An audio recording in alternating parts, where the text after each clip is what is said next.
സ്വന്തം പുത്രനെ ആദരിയാതെ നമുക്കെല്ലാവർക്കും വേണ്ടി ഏൽപ്പിച്ചു തന്ന പിതാവായ ദൈവത്തിന് സ്തുതി സ്തോത്ര ബഹുമാനങ്ങൾ അർപ്പിക്കുന്നു.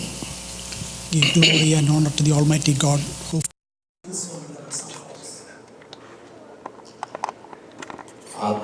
മരിച്ചവരും ശാരീരികമായി മരിച്ചുകൊണ്ടിരിക്കുന്നവരുമായ മനുഷ്യരെ കൊണ്ട് നിറഞ്ഞ ഒരു സമൂഹത്തിൽ ദൈവം നമ്മെ ശാരീരികമായും ആത്മീയമായും ജീവനുള്ളവരായി ശേഷിപ്പിച്ചതിൽ കർത്താവിൻ്റെ മഹത്വം. I give glory and thanks to Almighty God who is sustaining us as alive amongst a group of people who are spiritually and physically dead and being died. ദൈവിക ജീവൻ ഉള്ളിലുള്ളവരായി കർത്താവിനെ മഹിമപ്പെടുത്തുവാനും നമ്മുടെ ജീവിതം അവൻ്റെ മഹത്വത്തിനായി അർപ്പിക്കുവാനും നമുക്കേവർക്കും ദൈവം കൃപ ചെയ്യട്ടെ. May the God give us the grace so that through our lives His name may be glorified and our life itself will become glory to Him. കൂടി വന്നിരിക്കുന്ന ക്രിസ്തു ശുശ്രൂഷയിൽ എൻ്റെ സഹഭടന്മാരായ കർത്തൃദാസന്മാർക്കും ശേഷം ദൈവജനത്തിനും ക്രിസ്തീയ വന്ദനങ്ങൾ. I extend Christian greetings to our beloved pastors and all the believers gathered here. നാം ഒരുമിച്ച് ദൈവവചന ചിന്തയ്ക്ക് വേണ്ടി നമ്മുടെ സമയത്തെ വേർതിരിക്കുകയാണ്. We are going to set aside our time together so that we could study the word of God. വളരെ പ്രാർത്ഥനയോടെ നമുക്കായിരിക്കാം. Let us be in a prayerful attitude. English പാട്ട് കഴിഞ്ഞതുകൊണ്ട് മലയാളം പാട്ടിൽ അവർക്ക് പങ്കില്ലെന്ന് അവർ ചിന്തിക്കരുത്. Those who were singing the English song, their session was over, so do not think those people who sang Malayalam songs, their session is already over. Do not have that impression. Malayalam പാട്ട് കഴിഞ്ഞതുകൊണ്ട് ഹിന്ദി പാട്ടിൽ നമുക്ക് പങ്കില്ല എന്നാരും ചിന്തിക്കരുത്. Just because Malayalam songs were over, do not think that those who were singing Hindi, their part was over. പാട്ടെല്ലാം കഴിഞ്ഞതുകൊണ്ട് ഇനി ഞങ്ങളുടെ പരിപാടി കഴിഞ്ഞെന്ന് വേറെ ആരും ചിന്തിക്കരുത്. Since all the song sessions are over, others do not think that there is no more part for us. സാധാരണ ഇങ്ങനെയുള്ള യോഗങ്ങൾ കണ്ടുവരുന്ന ഒരു ആത്മീയ രോഗം ഞാനങ്ങ് പറഞ്ഞതേ ഉള്ളൂ. Usually on these meetings we see the spiritual sickness, that's why I'm just mentioning it. പലപ്പോഴും അങ്ങനെയാണ്, നമ്മുടെ ഇടയിൽ അങ്ങനെ ആകാതിരിക്കട്ടെ. Many times in many places it is like that, may it not be in our place. നമുക്ക് ഒരുമിച്ച് ദൈവവചനത്തിലേക്ക് നമ്മുടെ ശ്രദ്ധ കൊണ്ടുപോകാം. Let us together turn to the scripture for the study. ദൈവവചനം ദൈവം തൻ്റെ ജനത്തിനായി പകർന്നിരിക്കുന്നതാണ്. The word of God is given by the Lord to His people. ആ വചനത്തിൽ നമുക്ക് ഏകാഗ്ര ഹൃദയത്തോടെ ശ്രദ്ധ ചെലുത്താം. Let us turn to the scripture with a focused mind. ഒരു ഭക്തൻ ഇങ്ങനെയാണ് പറഞ്ഞത്, the word as the sword of God has equal effect upon sinner, saint and Satan. ദൈവവചനത്തിന് ഒരു പാപിയിൽ അവന് വ്യക്തമായ രൂപാന്തരം വരുത്തുവാൻ തക്കതായ വാളും മുനയും ശക്തിയുമുള്ളതാണ്. ആ ദൈവവചനത്തിന് നമ്മിൽ പ്രവർത്തിക്കുന്നതിന് നാം സ്വാതന്ത്ര്യം അനുവദിച്ചു കൊടുക്കുക. We should allow ourselves, give ourselves free so that the word of God could minister powerfully in our lives. നാം ഈ ദിവസങ്ങളിൽ ചിന്തിച്ചു വരുന്ന, ഇന്നലെ തുടങ്ങിയ അതേ ചിന്താവിഷയം നിങ്ങളുടെ മുൻപിൽ ഞാൻ ഇന്ന് രാത്രിയിലും അവതരിപ്പിക്കുവാൻ കർത്തൃകൃപയിൽ ശരണപ്പെടുന്നു. The very theme which we have been discussing in the past days, I would like to continue the same theme today also. ചില കാര്യങ്ങൾ ഇവിടെ നിങ്ങളുടെ സൗകര്യത്തിന് വേണ്ടിയിട്ട് പ്രദർശിപ്പിക്കുന്നുണ്ട്. A few things will be displayed over here.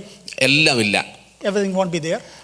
ചില പോയിന്റ്സുകൾ മാത്രം. Only a few points.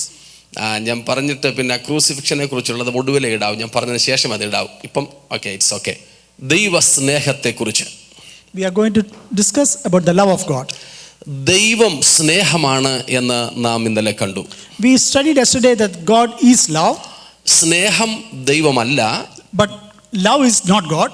അങ്ങനെ പലരും ഈ കാലത്ത് തെറ്റിദ്ധരിക്കുന്നുണ്ട്. Many people are getting confused with those wordings. അങ്ങനെ പ്രചരിപ്പിക്കുന്നുണ്ട്. And many people teach like that also. Work is worship എന്നും പിന്നെ ടൈം ഈസ് മണി എന്നും ലവ് ഈസ് ഗോഡ് എന്നും ഒക്കെ പ്രചരിപ്പിക്കുന്ന ഒരു കാലത്താണ് നമ്മളിന്ന് ജീവിക്കുന്നത്.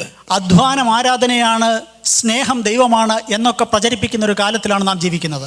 അല്ല, ദൈവം സ്നേഹമാണ്, സ്നേഹം ദൈവമല്ല. But God is love, not the other way. അത് നാം യോഹന്നാന്റെ 1-ാം ലേഖനം 4-ാം അധ്യായത്തിന്റെ 8-16 വാക്യങ്ങളിൽ ഇന്നലെ കണ്ടു. And we see that in 1 John chapter 4 verse 8 and 16 yesterday. സ്നേഹത്തിന്റെ അപ്പോസ്തലൻ ആ കാര്യം വ്യക്തമാക്കുന്നു. And apostle of love, he mentioned and clarified it very well. അതിൽ നിന്നാണ് ദൈവം സ്നേഹം എന്നുള്ള ചിന്ത നാം തുടങ്ങി വെച്ചത്. From that alone we took the theme God is love. എന്നിട്ട് ദൈവം സ്നേഹിച്ച വിഷയത്തെക്കുറിച്ച് തൻ്റെ സുവിശേഷം 3:16 ഏറ്റവും തങ്കവാക്യമായി താക്കോൽ വാക്യമായി യോഹന്നാൻ രേഖപ്പെടുത്തിയിട്ടുണ്ട്. And also in the Gospel of John chapter 3 verse 16, that verse is put as the key verse or the golden verse. എന്താണ് സ്നേഹമെന്ന് പറയുന്നത്? What is truly this love? ഏറ്റവും ആദ്യം നാം കാണുന്നത് ഒരു സെക്യുലർ ഡിക്ഷണറിയിൽ നിന്നുമുള്ള ഒരു നിർവചനമാണ്. First definition that we see is from a secular dictionary. സ്നേഹത്തെക്കുറിച്ച് കൊടുത്തിരിക്കുന്ന ഒരു നിർവചനം നമുക്കിവിടെ കാണാം. We can see a definition of love there. അവർ പറയുന്നത് ഒരു വ്യക്തിക്ക്, അതായത് കൺസേൺഡ് ആയിട്ടുള്ള ബന്ധമുള്ള ഒരു വ്യക്തിക്ക് ചില വസ്തുതകളിൽ അടിസ്ഥാനപ്പെട്ടതായി തന്നോട് കാണിക്കുന്ന ഒരു പ്രത്യുപകാര പ്രവൃത്തിയാണ് സ്നേഹമെന്നാണ്.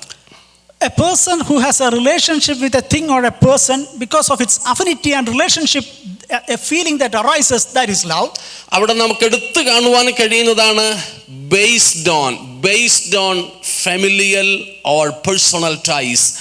ബന്ധപ്പെട്ട അടിസ്ഥാനപ്പെട്ടതെന്ന് കാണുന്നു. We can see it is based on certain conditions or some foundations. ഇത് മാനുഷിക സ്നേഹത്തിന്റെ ഒരു സ്വഭാവമാണ്. This is one side of the human love. മാനുഷിക സ്നേഹം ചിലതിൽ അടിസ്ഥാനപ്പെട്ടതാണ്. The human love is based on certain things. ഇങ്ങോട്ട് വല്ലതും ഉണ്ടെങ്കിൽ അങ്ങോട്ടും ഉണ്ട്. If there is something in this direction, there will be in the other direction as well. എന്തെങ്കിലുമൊക്കെ അങ്ങോട്ടും ഇങ്ങോട്ടും ഉണ്ടെങ്കിലേ ഈ മാനുഷിക സ്നേഹമുള്ളൂ. This human love continues and stays only if there is back and forth relationship. ഈ ഡിക്ഷണറിയിലെ നിർവചനം ദൈവസ്നേഹത്തിന് പറ്റിയതല്ല. But the definition that the dictionaries give is not appropriate to the scripture. ഇത് മാനുഷിക സ്നേഹത്തിന് പറ്റിയതാ. This is good for human love. ഭാര്യയും ഭർത്താവും കൂടെ കല്യാണം കഴിക്കുമ്പം കൈ കൊടുത്തിട്ട് പറയും, മരണം നമ്മെ വേർപെടുത്തുന്നത് വരെ നമ്മൾ ഒരുമിച്ചായിരിക്കുന്നു. When the bride and bridegroom exchange their vows and give the hands, they say, until death departs, we will be together and we will be loving each other. പക്ഷേ ഇന്നത്തെ സ്ഥിതി നമുക്കറിയാം. But we know the current conditions. മരണം എന്ന് അവർ ഉദ്ദേശിക്കുന്നത് സ്നേഹമെന്നാണെന്ന ഇപ്പം പറയപ്പെടുന്നത്. Many times the meaning of the word death is portrayed as love. നമ്മൾ രണ്ടും മരിക്കുന്നവരെയല്ല, എനിക്ക് നിന്നോടും നിനക്ക് എന്നോടുമുള്ള സ്നേഹം ചാകുന്നവരെ നമ്മൾ ഒരുമിച്ച് താമസിക്കുന്നു. Not until our physical death, but until the love dies between us. അതുകൊണ്ടാണ് ആളിന്റെ മനസാക്ഷിയും ആളിന്റെ ബുദ്ധിയും ഒക്കെ വളരെ സക്രിയമായി ജീവിച്ചിരിക്കുമ്പോൾ തന്നെ രണ്ടുപേരും രണ്ടിടത്തേക്ക് പിരിയുന്നത്. That is why when the couple is active and alive and intelligent and reasoning, even in that point they separate in different ways. ഇത് മാനുഷിക സ്നേഹമാണ്. This is the side of the human love. എന്നാൽ ഇതല്ല ദൈവത്തിന്റെ സ്നേഹം. But this is not God's love. നാം ഇന്നലെ തന്നെ കാണുകയുണ്ടായി, ദൈവസ്നേഹത്തിന് പറയപ്പെടുന്ന ഏറ്റവും മുഖ്യമായ പദം അഗാപ്പേ എന്നുള്ള ഒരു യവന പദമാണ്, ഗ്രീക്ക് പദമാണ്. The prominent word used by the Greeks is the word agape. ആ അഗാപ്പേ എന്നതിന്റെ ഒരു നിർവചനം കൂടെ നമുക്കിവിടെ കാണുവാൻ സാധിക്കും. We can see the definition of agape here. അവിടെ നാം വായിക്കുന്നത് God selfless and committed love for Israel. അതിന്റെ ഒന്നാമത്തെ ഭാഗം തൻ്റെ ജനമായ ഇസ്രായേൽ ജനത്തിനു വേണ്ടി ദൈവത്തിൻ്റെ സ്വയമില്ലാത്ത, അപ്പോൾ തന്നെ മനഃപൂർവമായ സമർപ്പണത്തോടുകൂടെയുള്ള ഒരു ബന്ധം. That is a love, a relationship which is selfless, intentional, and his love for Israel. അപ്പോൾ മനഃപൂർവമായി തൻ്റെ ഇച്ഛ കൊണ്ട് തൻ്റെ ജനത്തെ പ്രിയപ്പെട്ട ഒരു പ്രത്യേകമായ സ്വഭാവ വൈശിഷ്ട്യമായിരുന്നു അഗാപ്പെ എന്നുള്ളത്. That agape love is a special characteristic of the love which is willful, intentional, and for his own special people. അത് വൈകാരിക ഭാവത്തെക്കാൾ ഇച്ഛയ്ക്കാണ് പ്രാധാന്യം നൽകുന്നത്. More than emotion, it is to the desire. നമുക്കൊക്കെ ഉണ്ടാകുന്ന സ്നേഹം വൈകാരികമാണ്. Many times our love is emotional. പണ്ടും നമ്മൾ പെന്തക്കോസ്തിൻ്റെ ആദ്യകാലത്തും കേട്ടിട്ടുണ്ടല്ലോ, IPC സ്ഥാപകൻ എന്ന് പറയപ്പെടുന്ന കെ എബ്രഹാം സാറിൻ്റെ താടി കണ്ടും അദ്ദേഹത്തിൻ്റെ പല്ല് കണ്ടും പെന്തക്കോസ്തി വന്നവരെ കുറിച്ച്. Many times we have heard about the description and the love that generated from seeing the pastor K. Abraham and his facial attributes. നല്ല രസമായിരുന്നു ചിരിക്കുമ്പം കാണാനെന്നാ, പല്ല് പോയപ്പം ചിലർ പിന്മാറിപ്പോയെന്നൊക്കെ കേട്ടിട്ടുണ്ട്. Some people have said many have fallen back because as he became old and his tooth started falling off and his beauty started fading. Kanamachan പണ്ട് പറഞ്ഞൊരു കാര്യം ഒരുപക്ഷെ നിങ്ങൾക്കൊക്കെ ഓർമ്മയുണ്ടായിരിക്കും. Many of you might have remembering about what Kana Machan has said one time. ഒരു അച്ഛൻ പ്രസംഗിച്ചുകൊണ്ടിരിക്കുകയായിരുന്നു. പ്രസംഗമൊക്കെ കഴിഞ്ഞപ്പോൾ ഒരു അമ്മച്ചി വന്നിട്ട് പറഞ്ഞു, അച്ഛാ കുറച്ചു നേരം കൂടെ അച്ഛൻ പ്രസംഗം നീട്ടിയിരുന്നെങ്കിൽ എന്ന് ഞാൻ ആഗ്രഹിച്ചു പോയി. As pastor was preaching, one Amachi came and said, if at all you continued the sermon for a little more while, it would have been good. അച്ഛൻ വിചാരിച്ചു പ്രസംഗം ഇഷ്ടപ്പെട്ടോണ്ടാ, അത് അമ്മച്ചിയുടെ വായിൽ തന്നെ കേൾക്കാനുള്ള ആഗ്രഹത്തോടെ ചോദിച്ചു, അതെന്താ അമ്മച്ചി? So the pastor thought probably she liked the sermon so much, so he asked, why did you ask that way? അപ്പോൾ പറഞ്ഞെന്ന്, എനിക്ക് നല്ല ഒരു ആടുണ്ടായിരുന്നു, താടിയിൽ രോമമുള്ളത്. അച്ഛൻ പ്രസംഗിച്ചപ്പോൾ അച്ഛൻ്റെ താടി അനങ്ങിയപ്പോൾ എനിക്ക് എൻ്റെ ആടിൻ്റെ ഓർമ്മ വന്നു. She said she had a sheep and it has a long beard which reminded me of your beard, and so as you were preaching I was thinking about my dear sheep. അപ്പോൾ അവർ പ്രസംഗം കേൾക്കാൻ ഇഷ്ടപ്പെട്ടത് അച്ഛൻ്റെ താടിയുടെ അനക്കത്തിൻ്റെ സുഖം കൊണ്ടാ. So that crowd were paying attention to the message because of the long beard of the preacher. അത് പോയാൽ പ്രസംഗം കേൾക്കാൻ പിന്നെ അവർക്ക് ഇഷ്ടമില്ല. So if that goes away, they are no more interested in the sermon. അപ്പോൾ മാനുഷികമായിട്ടുള്ള പല സ്നേഹങ്ങളും ഇതുപോലെ വികാരങ്ങളിൽ അധിഷ്ഠിതമാണ്. Many of the sides of human love is based on human emotions. എന്നാൽ ദൈവത്തിന്റെ അഗാപ്പെ സ്നേഹം ഏതെങ്കിലും താൽക്കാലിക വികാര തള്ളലിലുള്ള സ്നേഹമല്ല. But the divine love is not based on certain temporal emotions. അത് മനഃപൂർവമാണ്, അത് ഇച്ഛ കൊണ്ട് സ്നേഹിക്കുന്നതാണ്. It is willful, it is intentional. വീണ്ടും നമുക്ക് തന്നെ ചില പ്രത്യേകതകളെ നോക്കാം. Let's turn to further attributes. ദൈവ സ്നേഹത്തിന്റെ പ്രത്യേകതകൾ. The attributes, special attributes of the divine love. ദൈവത്തിന്റെ സ്നേഹം മാനുഷിക സ്നേഹത്തിൽ നിന്നും വ്യത്യസ്തമായി അത് സ്വാർത്ഥമല്ല. Different from the human love, it is selfless. മാനുഷിക സ്നേഹം സ്വാർത്ഥ താല്പര്യത്തോടെയാണ്, അഗാപ്പെ സ്നേഹം സ്വാർത്ഥമല്ല. The human love is so selfish, but the divine love is selfless. പ്രത്യുത അത് ത്യാഗോജ്വലമാണ്. It is sacrificial love. അത് ഇന്നലെ ഞാൻ പറഞ്ഞതുപോലെ കൊടുത്തുകൊണ്ട് സ്നേഹിക്കുകയാ, കിട്ടാൻ വേണ്ടിയുള്ളതല്ല. That is a love by giving, not by receiving something. അത് കൊടുക്കുവാൻ വേണ്ടിയുള്ള സ്നേഹമാണ്. It is a love to give away. ഇത് വ്യവസ്ഥാരഹിതമായ സ്നേഹമാണ്. This is beyond the conditions. ഒരു വ്യവസ്ഥകളുമില്ലാതെയാണ് ദൈവം മനുഷ്യനെ സ്നേഹിച്ചതും സ്നേഹിക്കുന്നതും. God loved mankind without any conditions and will continue in the same way. ആ ദൈവ സ്നേഹം അഗാപ്പെ ലവ് അത് അളക്കുവാൻ കഴിയാത്തതാണ്. And the agape love, the divine love, is immeasurable. അതുകൊണ്ടാണ് പൗലോസ് എഫേസ്യ സഭയ്ക്ക് വേണ്ടി പ്രാർത്ഥിച്ചത്, അതിൻ്റെ നീളവും വീതിയും ഉയരവും ആഴവും, സ്തോത്രം, ഈ 4 ഭാഗങ്ങളിലേക്കും പരന്നു കിടക്കുന്ന അളവില്ലാത്ത സ്നേഹത്തിന്റെ അവസ്ഥ നിങ്ങളൊന്ന് ഗ്രഹിച്ചിരുന്നെങ്കിൽ എന്ന്. That is why Apostle writes, and as he writes the book of Ephesians, that you may comprehend the depth, height, width and those dimensions of the divine love. ഈ അഗാപ്പെ സ്നേഹത്തിന്റെ മറ്റൊരു പ്രത്യേകത നാം 1 യോഹന്നാൻ 4:19 കാണുന്നു.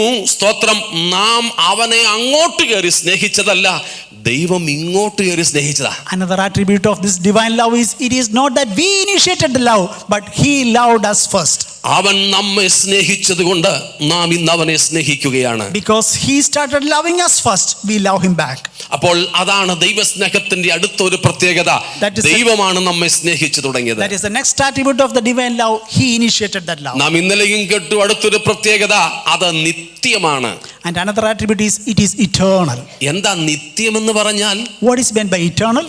നിത്യത എന്നുള്ളതിന് 2 ഭാഗങ്ങളുണ്ട്. The word eternal has 2 parts. നിത്യം എന്നതിനൊരു നിർവചനം നാം കഴിഞ്ഞ ദിവസങ്ങളിൽ കണ്ടിരുന്നു. 90-ാം സങ്കീർത്തനത്തിന്റെ ആദ്യവാക്യം. The definition of eternity is given in Psalm 90 verse 1 and 2. അനാദിയായും ശാശ്വതമായും ഉള്ളതാണ് നിത്യം എന്ന് നാം കണ്ടു. We see that which is eternal and forever, that is without any beginning. അതിന് തുടക്കവുമില്ല ഒടുക്കവുമില്ല. It has no beginning, no ending. അപ്പോൾ നിത്യമാണ് ദൈവത്തിന്റെ സ്നേഹം എന്ന് പറഞ്ഞാൽ, ദൈവം നമ്മെ സ്നേഹിച്ചു തുടങ്ങിയത് നമ്മുടെ ജന്മശേഷമല്ല.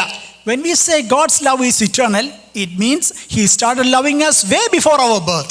പിന്നെ സകല സൃഷ്ടിക്കും മുമ്പേ അവൻ നമ്മെ സ്നേഹിച്ചു തുടങ്ങി. It means even before the foundation of any creation, he started loving us. നിത്യതയെ സമയം കൊണ്ട് രണ്ടായിട്ട് തിരിച്ചിരിക്കുന്നു. Eternity is divided into two parts by the factor of time. ഒന്നും കൂടെ ആവർത്തിക്കട്ടെ, അനാദിയായും ശാശ്വതമായും ഉള്ളതാണ് നിത്യം എന്നുള്ളത്. Eternity is without ending and which is forever. അതിന് തുടക്കവും ഒടുക്കവുമില്ല. It has no beginning, no ending. എന്നാൽ അങ്ങനെ ഉള്ളതിനെ ദൈവം സമയം കൊണ്ട് രണ്ടായി വെട്ടിമുറിച്ചു. And that kind of an eternal aspect, God divided it into two by bringing forth the time factor. അതിനെ നമുക്ക് ഇങ്ങനെ പറയാം, മുൻകാല നിത്യതയും വരും കാല നിത്യതയും. We can say it as prior eternity or former eternity and the future eternity.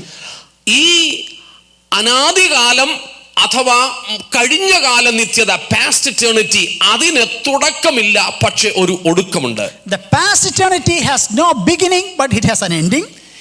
ഇനിയും വരും കാല നിത്യത, അതിന് അവസാനമില്ല, പക്ഷെ അതിനൊരു ആരംഭമുണ്ട്. In the same way, the future eternity that has a beginning but it has no ending.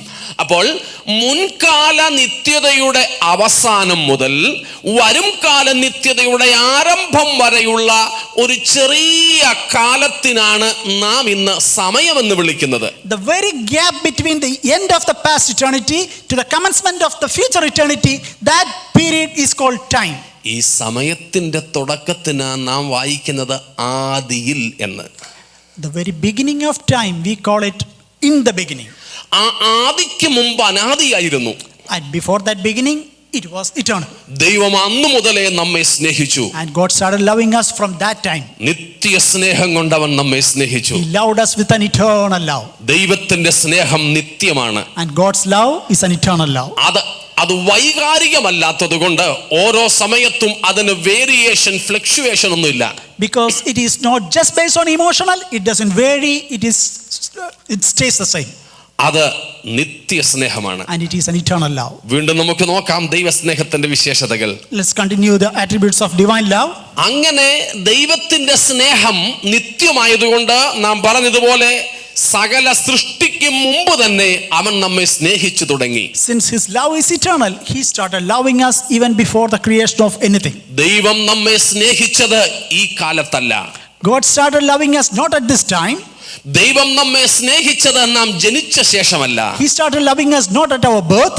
ദൈവം നമ്മെ സ്നേഹിച്ചത് നാം സമർപ്പിക്കപ്പെട്ട ശേഷമല്ല. Not even at our surrender of our life to him. ദൈവം നമ്മെ സ്നേഹിച്ചത് യേശുക്രിസ്തുവിന്റെ കാൽവരി മരണത്തിന് ശേഷമല്ല. Not even after the time of Christ's crucifixion. ദൈവം നമ്മെ സ്നേഹിച്ചത് ആദാമിന്റെ സൃഷ്ടിക്ക് ശേഷമല്ല. Not even after the time of the creation of Adam. എന്നാൽ അവൻ നമ്മെ സ്നേഹിച്ചത് ലോക സ്ഥാപനത്തിന് മുൻപെയാണ്. But he started loving us before the foundation of the world. ദൈവത്തിന്റെ സ്നേഹത്തെ കുറിച്ച് നാം ഓർക്കുമ്പോൾ അതിന്റെ തുടക്കത്തിലേക്കൊന്ന് എത്തുവാൻ നമുക്ക് കഴിയുന്നുവെങ്കിൽ നന്നായിരിക്കും. When we think about the love of God, we should be able to go back and see the very beginning from where he started loving us. ലോക സൃഷ്ടിക്ക് മുമ്പേ അവൻ നമ്മെ സ്നേഹിച്ചു. Even before the creation of the world, he started loving us. ചില കാര്യങ്ങൾ ഞാൻ ഇവിടെ രേഖപ്പെടുത്തിയിട്ടുണ്ട്. സ്തോത്രം. ലോക സൃഷ്ടിക്ക് മുമ്പ് മുതൽ സ്നേഹിച്ചു തുടങ്ങിയവൻ കാൽവരി വരെ നമ്മെ സ്നേഹിച്ചു. The one who started loving us from the past eternity, he is still loving us and loved us till the point of Calvary. ക്രൂശിലെ മരണം വരെ നമ്മെ സ്നേഹിച്ചവൻ അവന്റെ സ്നേഹത്തെ തള്ളിക്കളഞ്ഞ് പുറംകാലുകൊണ്ട് ചവിട്ടി നാം ഓടുന്ന ഇന്നും അവൻ നമ്മെ സ്നേഹിക്കുന്നു. The very one who loved us at the cross, and he is still continuing to love us even when we reject his love and run away from him. ആ സ്നേഹം ഇന്നുകൊണ്ടും തീരുകയില്ല. സ്തോത്രം. ആ സ്നേഹം നിത്യതയോളം തുടരും. That love never ceases, but it continues to eternity. മൂന്ന് കാര്യങ്ങൾ ആവർത്തിച്ച് ഞാൻ പറയുന്നു. Let me repeat three things.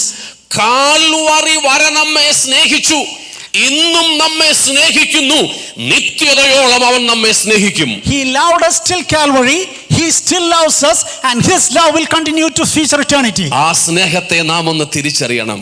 We need to recognize that love. അവൻ നമ്മെ ഇപ്പോഴും സ്നേഹിക്കുന്നുണ്ട്. He still loves us. ഇന്നും അവന് നമ്മോട് സ്നേഹമുണ്ട്. Even today he loves us. കേവലം പ്രിയമല്ല, അവന് നമ്മോട് സ്നേഹമാവുള്ളത്. Not just affection, but he really loves us. സ്തോത്രം.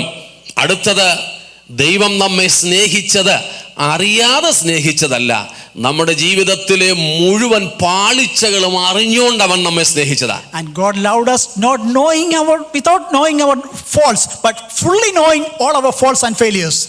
നമ്മൾ ചിലപ്പോൾ പറയത്തില്ലേ, ഞാൻ നേരത്തെ അറിഞ്ഞിരുന്നെങ്കിൽ ആ പുല്ലോട് ഇങ്ങനൊന്നും ഇടപെടത്തില്ലായിരുന്നു. Many times we say when we talk about human relationship, if at all I knew all these minus points, I would never dealt with him. ഭാര്യ ഭർത്താക്കന്മാർ പോലും ചില പറയാറുണ്ട്, നേരത്തെ ഇല്ലായിരുന്നെങ്കിൽ ബാക്കി പൂരിപ്പിച്ചോളാൻ. Even in family life, people say, I didn't know her or him that much, otherwise I would have. നമ്മുടെ ജീവിതത്തിലെ പാകപ്പിഴകളെ കുറിച്ച് അറിയാതെയല്ല അവൻ സ്നേഹിച്ചത്, നമ്മുടെ സകല ബലഹീനതകളും അറിഞ്ഞുകൊണ്ട് തന്നെയാണ് അവൻ നമ്മെ സ്നേഹിച്ചത്. Knowing all our failures and faults, he loved us. അതുകൊണ്ട് അവങ്കിൽ നിന്നും ഒന്നും മറച്ചു വെക്കുവാൻ നമുക്കില്ല. So there is nothing that we can hide from him. ഒരു മുഖം മൂടിയും ധരിക്കേണ്ടതില്ല. We can never wear any mask. എന്റെ ജീവിതത്തിന്റെ സകല പാളിച്ചകളും അറിഞ്ഞുകൊണ്ട് എന്നെ ഇത്രമാത്രം സ്നേഹിച്ച ദൈവമേ എന്ന് വിളിച്ച് അവന്റെ പാദങ്ങളിലേക്ക് ഓടിച്ചെന്ന് വീഴുവാൻ നമുക്ക് വകയുണ്ട് പ്രിയപ്പെട്ടവരെ. Knowing all our failures and difficulties and weakness, he loved us, and we can always run unto him and fall before him and telling our mistakes and weaknesses. ദൈവസ്നേഹത്തിന്റെ അടുത്ത പ്രത്യേകത, സ്തോത്രം, നാം സ്നേഹിക്കുന്നവന് വേണ്ടിയാണ് ഒരുത്തനെ സ്നേഹിക്കുന്നത്. ദൈവം സ്നേഹിക്കുന്നത് സ്നേഹിക്കപ്പെടുന്നവന് വേണ്ടിയാ സ്നേഹിക്കുന്നത്. Many times human love, we love those who love us, but divine love is so that it could be loved. അതെ, കർത്താവ് നമ്മെ സ്നേഹിക്കുന്നത് അവന് വേണ്ടിയല്ല, നമുക്ക് വേണ്ടിയാണ് നമ്മെ സ്നേഹിക്കുന്നത്. God loves us for our sake. പിന്നെ നാം കാണുന്നത് ഈ കർത്താവിൻ്റെ സ്നേഹം നമ്മുടെ ചില ഭർത്താക്കന്മാരും ചില അമ്മമാരും അപ്പന്മാരും പറയുന്ന പോലൊന്നുമല്ല. And this divine love is not like the love within the family or relationships. ചില ഭർത്താക്കന്മാർ പറയും, എനിക്ക് നിന്നോട് സ്നേഹമുണ്ട്, എൻ്റെ അകത്താത്. Some husbands say, I really love you, but it's really inside. ചില പേരൻസും പിള്ളേരോട് പറയും, മക്കളെ സ്നേഹമുണ്ട്, അത് ഞങ്ങളുടെ അകത്താണ് നിന്നോടുള്ള സ്നേഹം. When parents tell to their children, we really love you, but the love is deep inside. അതുപോലെ ഭാര്യയും പറയുക, എനിക്ക് നിന്നോട് സ്നേഹമുണ്ട്, അച്ഛനുള്ള സ്നേഹം എൻ്റെ അകത്താന്ന് പറഞ്ഞാൽ ഫ്രീസർ വെച്ചിരിക്കാനേ പറ്റത്തുള്ളൂ. And if at all the spouses keep saying that, if the love stays in the freezer, things won't go well. ദൈവം നമ്മോടുള്ള സ്നേഹം ഹൃദയത്തിൽ വെച്ച് സൂക്ഷിക്കുകയല്ല, അവൻ അത് പരസ്യമായി വെളിപ്പെടുത്തി. And the love God has for the mankind, he is not hiding in some place, but he is demonstrating to the world. അതെങ്ങനെയാണ് ഞാൻ പിന്നീട് പറയാം. I'll tell it later on how it is. ദൈവത്തിന്റെ സ്നേഹം പ്രദർശിപ്പിക്കപ്പെട്ട സ്നേഹമാണ്. The love of God that is demonstrated and manifested. ആർക്കും സംശയിപ്പാൻ ഇടയില്ലാതെ അവൻ അത് വെളിപ്പെടുത്തി. And beyond any doubt, he has demonstrated it very clearly. ആർക്കും മനസ്സിലാകുന്നതുപോലെ ദൈവം തന്റെ സ്നേഹം പ്രദർശിപ്പിച്ചു. So that everybody will be clear of and convinced of, he demonstrated that love. എത്ര ഭോഷനും ദൈവ സ്നേഹത്തെ തിരിച്ചറിയുവാൻ കഴിയും? Any fool could really understand the love of God. എത്ര ജ്ഞാനിക്കും അത് തിരിച്ചറിയുവാൻ അത് മൂല്യമുള്ളതാണ്. Every scholar can really understand and discern that love. അതുകൊണ്ടാണ് പൗലോസ് പറയുന്നത്, ജ്ഞാനികൾക്കും ബർബരന്മാർക്കും പോലും താൻ കടപ്പെട്ടവനെന്ന്. കാരണം ആർക്കും തിരിച്ചറിയാൻ കഴിയുന്നത് പോലെയാണ് ദൈവം തന്റെ സ്നേഹം പ്രദർശിപ്പിച്ചിരിക്കുന്നത്. That is why Apostle Paul is telling, I am debted to the wise and the foolish, because it is God's love that is demonstrated to all mankind. ദൈവത്തിന്റെ സ്നേഹത്തിന് അടുത്ത പ്രത്യേകതയാണ്, വെറുതെ ഫ്രീ ആയിട്ട് സ്നേഹിച്ചതല്ല, അവൻ അതിനൊരു വലിയ വില നൽകി. Another attribute is, he did not love freely, but he paid a big price for it. അതെ, ഒരു വലിയ വില കൊടുത്താണ് അവൻ സ്നേഹിച്ചത്. He paid a great cost, a great price. നമ്മൾ ചിലപ്പോൾ ഒരാൾക്കൊരു കാപ്പി മേടിച്ചു കൊടുക്കും, അടുത്ത പ്രാവശ്യം പുള്ളി നമുക്ക് ജ്യൂസ് മേടിച്ചു തരണം എന്ന് വിചാരിച്ചാ. Many times we may buy somebody a snack or a coffee. Our expectation is next time he should give us in return. നമ്മൾ അങ്ങോട്ട് ചൂണ്ടയായി ഇടാറുള്ളത്. പക്ഷേ ദൈവം അങ്ങനെയല്ല. അവൻ ഒരു വലിയ വില മുടക്കിയിട്ടാണ് നമ്മോടുള്ള തന്റെ സ്നേഹം പ്രദർശിപ്പിച്ചത്. Many times our love is based on what we can get back. With a hook we love, but God love unconditionally. ഒടുവിലത്തെ രണ്ട് കാര്യങ്ങൾ ഞാൻ പിന്നീട് പറഞ്ഞുകൊള്ളാം. അതിനു മുമ്പ് ഒന്ന് രണ്ട് ഭാഗങ്ങൾ നമുക്കൊന്ന് നോക്കിയിട്ട് അതിലേക്ക് മടങ്ങി വരാം. Let us turn to a few scripture portions, then we'll come back to the other section. ദൈവത്തിന്റെ സ്നേഹത്തെ കുറിച്ചുള്ള മൂന്ന് ഭാഗങ്ങൾ ഞാൻ ഇവിടെ എഴുതിയിട്ടുണ്ട്. The three sections which describe about the divine love that is here. ഒന്ന് നാം ഇന്നലെ വായിച്ചതും നമുക്കറിയാവുന്നതുമാണ്, യോഹന്നാൻ 3:16. First section is John 3:16, which we discussed yesterday. തൻ്റെ ഏകജാതനായ പുത്രനിൽ വിശ്വസിക്കുന്ന ഏവനും യാതൊരുത്തനും നശിച്ചു പോകാതെ നിത്യജീവൻ പ്രാപിക്കേണ്ടതിന് ദൈവം തൻ്റെ ഏകജാതനായ പുത്രനെ നൽകുവാൻ തക്കവണ്ണം ലോകത്തെ, മാനവ സമൂഹത്തെ, നമ്മെ, നിങ്ങളെ, എന്നെ സ്നേഹിച്ചു. For God loved the world that he gave his one and only Son, that whoever believes in him shall not perish but have eternal life. റോമാലേഖനം 5:8 പൗലോസ് അതിന് സമാനമായ മറ്റൊരു വാക്യം പറയുന്നുണ്ട്. In Romans 5:8 we can see a similar verse. സ്തോത്രം.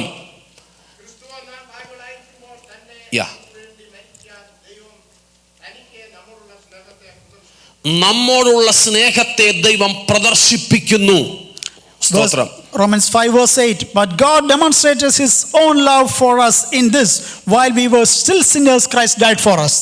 യോഹന്നാന്റെ 1-ാമത്തെ ലേഖനം 4-ാം അധ്യായം 9-10 വാക്യങ്ങൾ കൂടെ നമുക്ക് നോക്കാം. 1 John chapter 4 verse 1 and 9 also we could see. ദൈവം തൻ്റെ ഏകജാതനായ പുത്രനെ നാം അവനാൽ ജീവിക്കേണ്ടതിന് ലോകത്തിലേക്ക് അയച്ചു എന്നുള്ളതിനാൽ ദൈവത്തിന് നമ്മുള്ള സ്നേഹം പ്രത്യക്ഷമായി. 1 John chapter 4 verse 9. This is how God showed his love among us. He sent his one and only Son into the world that we might live through him. നാം ദൈവത്തെ സ്നേഹിച്ചതല്ല, അവൻ നമ്മെ സ്നേഹിച്ചു, തൻ്റെ പുത്രനെ നമ്മുടെ പാപങ്ങൾക്ക് പ്രായശ്ചിത്തമാകുവാൻ അയച്ചത് തന്നെ സാക്ഷാൽ സ്നേഹമാകുന്നു. The true love is not that we loved him, but he loved us by sending his own Son for our sake. പിതാവായ ദൈവത്തിന് നമ്മോടുള്ള സ്നേഹം അവൻ പരസ്യമാക്കി. The very love the Father has for the mankind, he demonstrated to the public. യേശു ക്രിസ്തുവിന് നമ്മോടുള്ള സ്നേഹവും അവൻ വെളിപ്പെടുത്തി. And he also demonstrated the love Christ has for us also among the public. ക്രിസ്തുവിന്റെ സ്നേഹം എങ്ങനെയാണ് അവൻ വെളിപ്പെടുത്തിയത്? How did God demonstrate the love of Christ? അതിൽ പല വാക്യങ്ങളും നമ്മൾ ഇന്നലെ വായിച്ചതുകൊണ്ട് അതിൽ ഒന്ന്-രണ്ടെണ്ണം മാത്രമേ ഞാൻ രേഖപ്പെടുത്തിയിട്ടുള്ളൂ. I have mentioned only a couple of them because many of them we discussed yesterday. പ്രത്യേകിച്ച് വെളിപ്പാട് പുസ്തകം 1:6, 1 യോഹന്നാൻ 3:16. 1 John 3:16 and Revelations 1:6. സ്തോത്രം. 1 യോഹന്നാൻ 3:16 ഓർത്തിരിക്കാൻ എളുപ്പമാണ്. മറ്റേത് യോഹന്നാൻ 3:16, ഇത് 1 യോഹന്നാൻ 3:16. 1 John 3:16.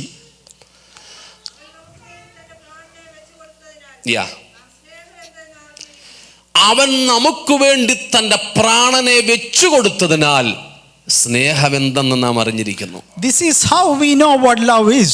Jesus Christ laid down his own life for us. വെളിപ്പാട് 1:6 നാം വായിക്കുന്നു, നമ്മെ സ്നേഹിച്ചവനും നമ്മുടെ പാപം പോക്കി തൻ്റെ രക്തത്താൽ വിടുവിച്ച്, നമുക്ക് തൽക്കാലം അത്ര മതി, വിടുവിച്ചവനെന്ന് പറഞ്ഞങ്ങ് വിടാം. Revelations 1:6, who loves us and freed us from our sins by his blood. നമ്മെ സ്നേഹിച്ചു, അതുകൊണ്ട് തൻ്റെ രക്തത്താൽ നമ്മെ വിടുവിച്ചു. He loved us and because of that and with his blood he redeemed us. ദൈവം നമ്മെക്കുറിച്ചെല്ലാം ആഗ്രഹിക്കുന്നത് നമ്മോടുള്ള ദൈവത്തിൻ്റെ സ്നേഹത്തെ നാം തിരിച്ചറിയണമെന്നാണ്. God's deep desire is that we may recognize his love for us and react. ഇനിയും ഒരു കാര്യം കൂടെ പറഞ്ഞിട്ട് ആ ദൈവസ്നേഹത്തിന്റെ വെളിപ്പാടിനെ കുറിച്ച് പറയാം. After saying one more thing, we'll go back to the further revelation of that love. അപ്പോൾ പിതാവ് പുത്രനെ നൽകിയതിനാൽ നമ്മോടുള്ള സ്നേഹത്തെ വെളിപ്പെടുത്തി. Since Father loved Christ, he demonstrated his love. പുത്രൻ തന്റെ ജീവനെ വെച്ച് തന്നതിനാൽ നമ്മോടുള്ള സ്നേഹത്തെ വെളിപ്പെടുത്തി. Christ laying down his life, he demonstrated his love for us. ഒരു കാര്യവും കൂടെ, one more thing. മടങ്ങി റോമർ 5 വരാം. As we come to Romans 5:8, അതിന്റെ 5-ാം വാക്യമാണെന്നാണ് എൻ്റെ ഓർമ്മ. Romans 5 chapter 5 verse 8. 5 I think. Let's. Yes.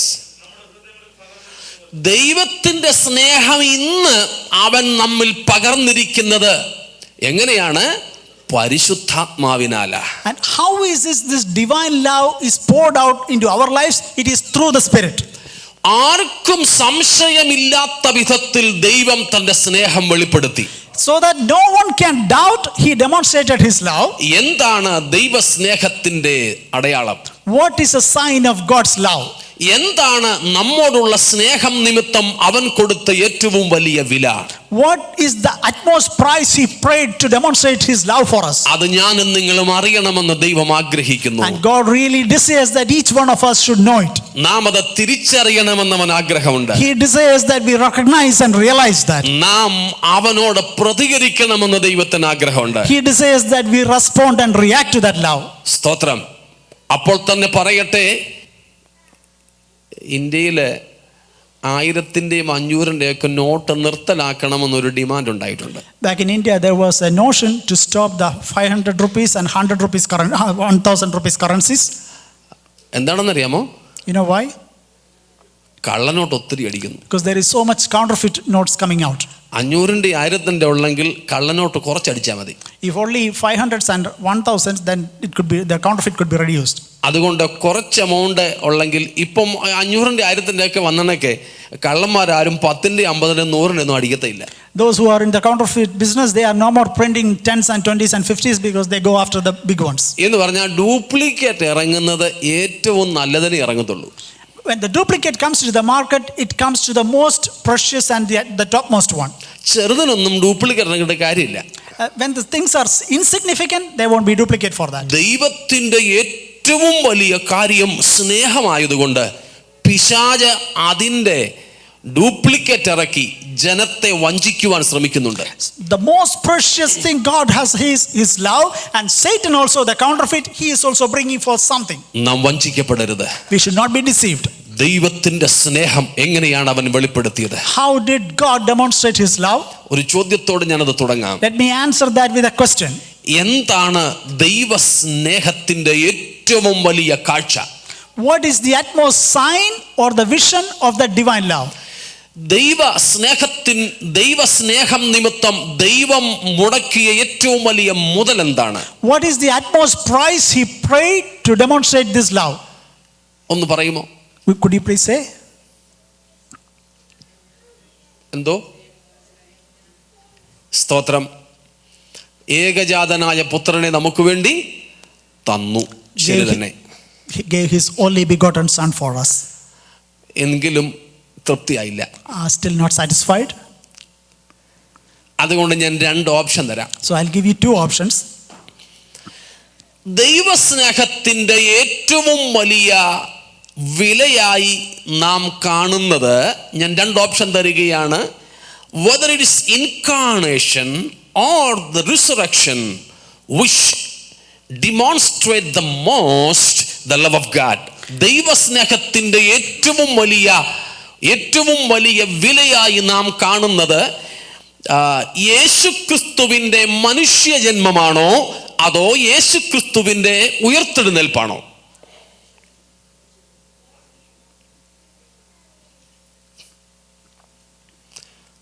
സ്തോത്രം. നമുക്ക് ഏറ്റവും വലിയ അത്ഭുതമായി തോന്നുന്നത് എന്താണ്? ഞാൻ ഈ ചോദിച്ച 2-ലേതാ ഏറ്റവും വലിയ അത്ഭുതമായി നമുക്ക് തോന്നുന്നത്? Among the 2, which you think is a bigger miracle?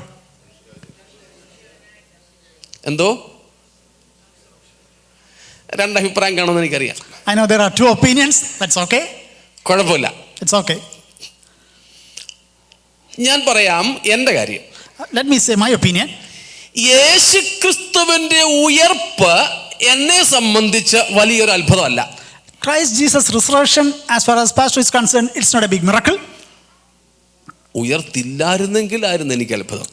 If at all that resurrection has not happened, it would have been a miracle. കാരണം അവൻ ആരായിരുന്നു? Because who was he? ദൈവമായിരുന്നു. Because he was God. ദൈവമായിരുന്നവൻ എൻ്റെ വല്യപ്പച്ചന്റെ കൂട്ടി മരിച്ചടക്കപ്പെട്ട് അതുകൊണ്ട് കഥ കഴിഞ്ഞിരുന്നെങ്കിൽ എനിക്കത് അത്ഭുതമായനെ. If at all the one who was being God, he is dying just like my forefathers and remained dead, then it would have been a miracle. എന്നാൽ ദൈവപുത്രൻ ഉയർത്തെഴുന്നേറ്റത് എനിക്ക് അത്ഭുതമല്ല, അത് സ്വാഭാവികമാണ്. The Son of God resurrected, that is not a miracle, that is just the natural phenomenon. എന്നാൽ യേശുക്രിസ്തുവിന്റെ ഉയർപ്പ് അത്ഭുതമായിരിക്കുന്നത്, അടയാളമായിരിക്കുന്നത് യേശുവിന്റെ ദൈവത്വത്തിൽ വിശ്വാസമില്ലാത്തവർക്കാ. The sign of the resurrection of Christ Jesus is a sign for those people who are unbelieving in Christ. ഇന്ന് പകലും ഞാൻ ആ കാര്യം ഓർപ്പിച്ചു. This morning also I reminded that. യഹൂദന്മാർ വന്നിട്ട് പറഞ്ഞു, നീ മശിഹയാണ്, ഞങ്ങൾക്കൊന്ന് വിശ്വസിക്കുവാൻ ഒരു അടയാളം ചെയ്യണം. The Jews came and said, if you are really the Messiah, give us a sign. യേശു കർത്താവ് പറഞ്ഞു, അതിന് യോനയുടെ അടയാളം നിങ്ങൾക്ക് കിട്ടത്തുള്ളൂ. You will not get any other sign other than the sign of Jonah. മനുഷ്യപുത്രൻ ഭൂമിയുടെ ഉള്ളിൽ 3 രാവും 3 പകലും ഇരിക്കും, പിന്നെ പുറത്ത് വരും. അതാ നിങ്ങൾക്ക് എൻ്റെ മശീഹാത്വത്തിനുള്ള അടയാളം. The Son of Man will be in the belly of the earth for 3 days and night, just like Jonah. That will be your sign. റോമാലേഖനം 1-ാം അധ്യായം 1 മുതലുള്ള പ്രത്യേകിച്ച് 3 തൊട്ട് വാക്യങ്ങളിൽ പൗലോസ് ആ കാര്യം വ്യക്തമാക്കുന്നുണ്ട്. As we read Romans chapter 1:3 onwards, Paul clarifies it very well. ജഡം സംബന്ധിച്ച് ദാവീദിന്റെ സന്തതിയായിട്ട് യേശു ജനിച്ചു. By human nature he was a descendant of David. പക്ഷേ പിന്നെ നാം വായിക്കുന്നത് മരിച്ചിട്ട് ഉയർത്തെഴുന്നേൽക്കയാൽ വിശുദ്ധിയുടെ ആത്മാവ് സംബന്ധിച്ച് ദൈവപുത്രൻ എന്ന് ശക്തിയോടെ നിർണയിക്കപ്പെട്ടു. And who through the spirit of holiness was declared with power to be the Son of God. അപ്പോൾ യേശുക്രിസ്തുവിന്റെ ഉയർത്തെഴുന്നേൽപ്പ് തന്റെ ദൈവത്വത്തിൽ വിശ്വസിക്കാത്തവർക്കുള്ള അടയാളമാണ്. So the resurrection of Christ Jesus is a sign for those people in the divinity of Christ who are not believing. എന്നാൽ യേശുക്രിസ്തുവിന്റെ ദൈവത്വത്തിൽ വിശ്വസിക്കുന്ന എനിക്കും നിങ്ങൾക്കും വലിയ അത്ഭുതമാകേണ്ടത് ഉയർപ്പിനേക്കാൾ കൂടുതലും അവന്റെ ഇൻകാർണേഷൻ ആണ്, ജഡത്തിൽ അവൻ വെളിപ്പെട്ടു എന്നുള്ളതാണ്. To you and me who believe in Christ Jesus, the greatest miracle is he taking the form in the flesh. നമ്മോടുള്ള ദൈവസ്നേഹത്തിനായി അവൻ പ്രദർശിപ്പിക്കുവാൻ കൊടുത്ത ഏറ്റവും വലിയ വില അവന്റെ ദൈവത്വത്തെ താൻ ഉപേക്ഷിച്ചു എന്നുള്ളതാണ്. The greatest price he paid to demonstrate his love is forsaking his divinity and coming down to our level. ഞാൻ ചോദിക്കട്ടെ, നമ്മുടെയൊക്കെ വീടുകളിൽ സഭകളിൽ കൊച്ചു കുഞ്ഞുങ്ങൾ ജനിക്കാറുണ്ട്. In our churches, in our families, we get young children. ഈ കുഞ്ഞുങ്ങളെ കാണാൻ പോയിട്ട് വരുമ്പോൾ നമ്മൾ ചോദിക്കുന്ന ചോദ്യങ്ങളൊക്കെ ഉണ്ടല്ലോ. As we go visit them, we ask some questions. കുഞ്ഞ് ആറുകൊണ്ടിരിക്കുന്നു, വെളുത്തതാണോ, കരയുന്നുണ്ടോ, പാല് കുടിക്കുന്നുണ്ടോ, മുടിയുണ്ടോ, ഇങ്ങനെ ഒത്തിരി കാര്യങ്ങളൊക്കെ ചോദിക്കും. We ask so many features. How is he growing? What is his habit? So many questions we ask. ആരെങ്കിലും ഇതുവരെ ചോദിച്ചിട്ടുണ്ടോ കൊച്ചെന്തോ ഉടുത്തേക്കുന്നതെന്ന്? Has anybody ever asked what's the child wearing? ഉണ്ടോ? Has anybody ever asked? ചോദിക്കത്തില്ല. We won't ask that question. ഞാൻ പലപ്പോഴും പറയാറുണ്ട്, ഈ കഴിഞ്ഞിടയ്ക്ക് ഇംഗ്ലണ്ടിലെ രാജകുമാരന് ഒരു കുഞ്ഞ് ജനിച്ചു. ബാക്കിയൊക്കെ മീഡിയ നമുക്ക് പറഞ്ഞു തന്നു, പക്ഷേ ആ കുഞ്ഞ് എന്താ ഇട്ടതെന്ന് ഉടുത്തതെന്ന് പറഞ്ഞില്ല. Even recently there was a new child born to the royal family in England. Nobody ever asked what the child was wearing. പക്ഷെ ലോക മാനവ ചരിത്രത്തിൽ ഒരു നവജാത ശിശുവിൻ്റെ വസ്ത്രത്തെക്കുറിച്ച് ചരിത്രരേഖയുണ്ട്. But among all the infants born on this world, there is description about one infant and his clothing. ഏത് കുഞ്ഞാത്? You know which child is that? യേശു കുഞ്ഞിനെ കുറിച്ചാണ്. That is about infant Christ Jesus. 2 പ്രാവശ്യം എടുത്തെഴുതിയിട്ടുണ്ട്. And it is repeated twice. ലൂക്കോസ് 2-ാം അധ്യായത്തിൽ 2 പ്രാവശ്യം എടുത്തു പറഞ്ഞിട്ടുണ്ട്. We can see that in Luke chapter 2 times. 7-ാമത്തെ വാക്യത്തിൽ ആദ്യം നാം കാണുന്നത്, We can see that in Luke chapter 2 verse 7. അവൻ ശീലകൾ ചുറ്റി വഴിയമ്പലത്തിൽ കിടത്തപ്പെട്ടു എന്ന്. വഴിയമ്പലത്തിൽ ഇടമില്ലായകയാൽ പശുത്തൊട്ടിയിൽ കിടത്തിയെന്ന്. He was wrapped in clothes and placed in the manger. അതെന്താ അങ്ങനെ എടുത്തെഴുതിയിരിക്കുന്നത്? Why was it written so clearly? നമ്മുടെയൊക്കെ കുഞ്ഞുങ്ങളും അങ്ങനല്ലേ? Even our children are also wrapped and clothed. നമ്മൾ പലപ്പോഴും പറയുന്നത് കീറ്റുശീല എന്നാ. കീറ്റുശീലയൊന്നുമല്ല, ശീല തുണി എന്നർത്ഥമുള്ള. അവിടെ Just think of it as clothes. തുണിയിൽ ചുറ്റപ്പെട്ട ഒരു കുഞ്ഞ്, A child wrapped in clothes. എല്ലാ മനുഷ്യ കുഞ്ഞുങ്ങളെയും അങ്ങനെ തന്നെ ചെയ്യുന്നത്. All the children are put in that similar form. പിന്നെ അത് എടുത്തെഴുതാൻ എന്താ കാരണം? Why was it written that as an additional attribute? എന്താ കാരണം? What could be the reason? കാരണം ഈ കുഞ്ഞ് ഇതല്ല പണ്ട് ഉടുത്തിരുന്നത്. Because this was not his clothing days past. പിന്നെന്താ ഇത് ഉടുത്തിരുന്നത്? What was he wearing? 3 വസ്ത്രം എന്ന് പറഞ്ഞേക്കാം. Let me say those 3 clothings. എളുപ്പം വന്നേ 104-ാം സങ്കീർത്തനത്തിലേക്ക്. As we come to Psalm 104, 1-ാമത്തെ വാക്യം, verse 1. 3 വസ്ത്രങ്ങളെ കുറിച്ച് ഇവിടെ പറയുന്നുണ്ട്. There we can see about the 3 clothings. ഒന്ന്, First one, മഹത്വം. the glory. 2, തേജസ്. Second, the splendour. the splendor. 3-ാമത് പ്രകാശം. And the third one, the light. സ്തോത്രം. നാം അവിടെ കാണുന്നു മഹത്വവും തേജസ്സും നീ ധരിച്ചിരിക്കുന്നു. 2-ന്റെ ആദ്യ ഭാഗത്ത് നാം കാണുന്നു, വസ്ത്രം ധരിക്കും പോലെ നീ പ്രകാശത്തെ ധരിക്കുന്നു. You are clothed with splendor and majesty, and you wrap yourselves in the light. അപ്പോൾ ഈ 3 വിധമായ വസ്ത്രം ധരിച്ചുകൊണ്ടിരുന്ന മഹത്വ സമ്പൂർണനായ ദൈവമാണ് ഇപ്പോൾ എന്റെയും നിങ്ങളുടെയും കുഞ്ഞുങ്ങളെ പോലെ ഭൂമിയിൽ പിറന്നതും നഗ്നത മറയ്ക്കുവാൻ വസ്ത്രത്താൽ ചുറ്റപ്പെട്ട് കിടക്കുന്നതും. The very God who was clothed with splendor, majesty and light, that very God is now come into the manger and is clothed with linen wraps. പ്രിയരെ, ഇന്ന് രാത്രിയിൽ നാം മനസ്സിലാക്കണം, ദൈവത്തിന് നമ്മോട് സ്നേഹമുണ്ടെന്ന് കേവലം പറഞ്ഞു വിടുകയല്ല, അവൻ അതിനൊരു വലിയ വില കൊടുത്ത് നമ്മോടുള്ള സ്നേഹത്തെ അവൻ ഈ പ്രപഞ്ചത്തിൽ, ചരിത്രത്തിൽ വെളിപ്പെടുത്തി. He was not just keep saying that he loves us, but he demonstrated in the mankind, in the history, how he loved the mankind. അവന് നമ്മോട് സ്നേഹമുണ്ട്. He really loves us. എങ്ങനെ അവൻ വെളിപ്പെടുത്തി? How did he demonstrate it? ഒന്നാമത് ദൈവം നമ്മോടുള്ള സ്നേഹം വെളിപ്പെടുത്തിയത് നമ്മുടെ പാപത്തിനുള്ള പരിഹാര മാർഗം നമ്മുടെ പാപം നാം ചെയ്യുന്നതിന് മുമ്പ് ഒരുക്കിക്കൊണ്ടായിരുന്നു. Even before we committed any offenses or sins, he made a restitution for those sins. ഞാൻ 3 കാര്യങ്ങൾ ഓർപ്പിക്കാം. Let me remind you 3 things. ദൈവത്തിന് നമ്മോടുള്ള സ്നേഹം അവൻ എങ്ങനെ പ്രദർശിപ്പിച്ചു എന്നതിന് 3 കാര്യങ്ങൾ. 3 points to point out how God demonstrated his love towards us. ഒന്നാമത് ഞാൻ ഇപ്പോൾ പറഞ്ഞതാണ്, സ്തോത്രം, നമ്മുടെ ജനനത്തിനു മുമ്പേ, ലോക സൃഷ്ടിക്കും മുമ്പ് തന്നെ നമ്മുടെ പാപത്തിനുള്ള പരിഹാര മാർഗം ദൈവം ഒരുക്കി. Even before our birth, even before the creation of anything, he prepared and planned a restitution for the sins of the world. നമ്മുടെ പാപത്തിനുള്ള പരിഹാരം എന്നാ കർത്താവ് ഒരുക്കിയത്? When did God start preparing a plan or a rescue for the wages of sin? Adam പാപം ചെയ്ത ശേഷമാണോ? Is it after the sins of Adam? ആണോ? സ്തോത്രം. അല്ല പ്രിയരെ, നമ്മോടുള്ള ദൈവത്തിന്റെ സ്നേഹം നിത്യമാണെന്ന് പറയുവാൻ ഒരു കാരണം ഇതാണ്. ലോക സൃഷ്ടിക്ക് മുമ്പ് തന്നെ നമ്മുടെ രക്ഷയ്ക്ക് വേണ്ട മാർഗം അവൻ ഒരുക്കിയിരുന്നു. When we say God's love is from the very past eternity, the reason is he already prepared and planned a project to demonstrate his love. അതുകൊണ്ടാണ് ഒരു ഭക്തൻ പാടിയത്, സ്തോത്രം, തിരുക്കരങ്ങൾ നിരത്തിവെച്ചു താരകങ്ങൾ ഗഗനെ ഒരുക്കിയവൻ നമുക്ക് രക്ഷാമാർഗം അതിനു മുമ്പേ.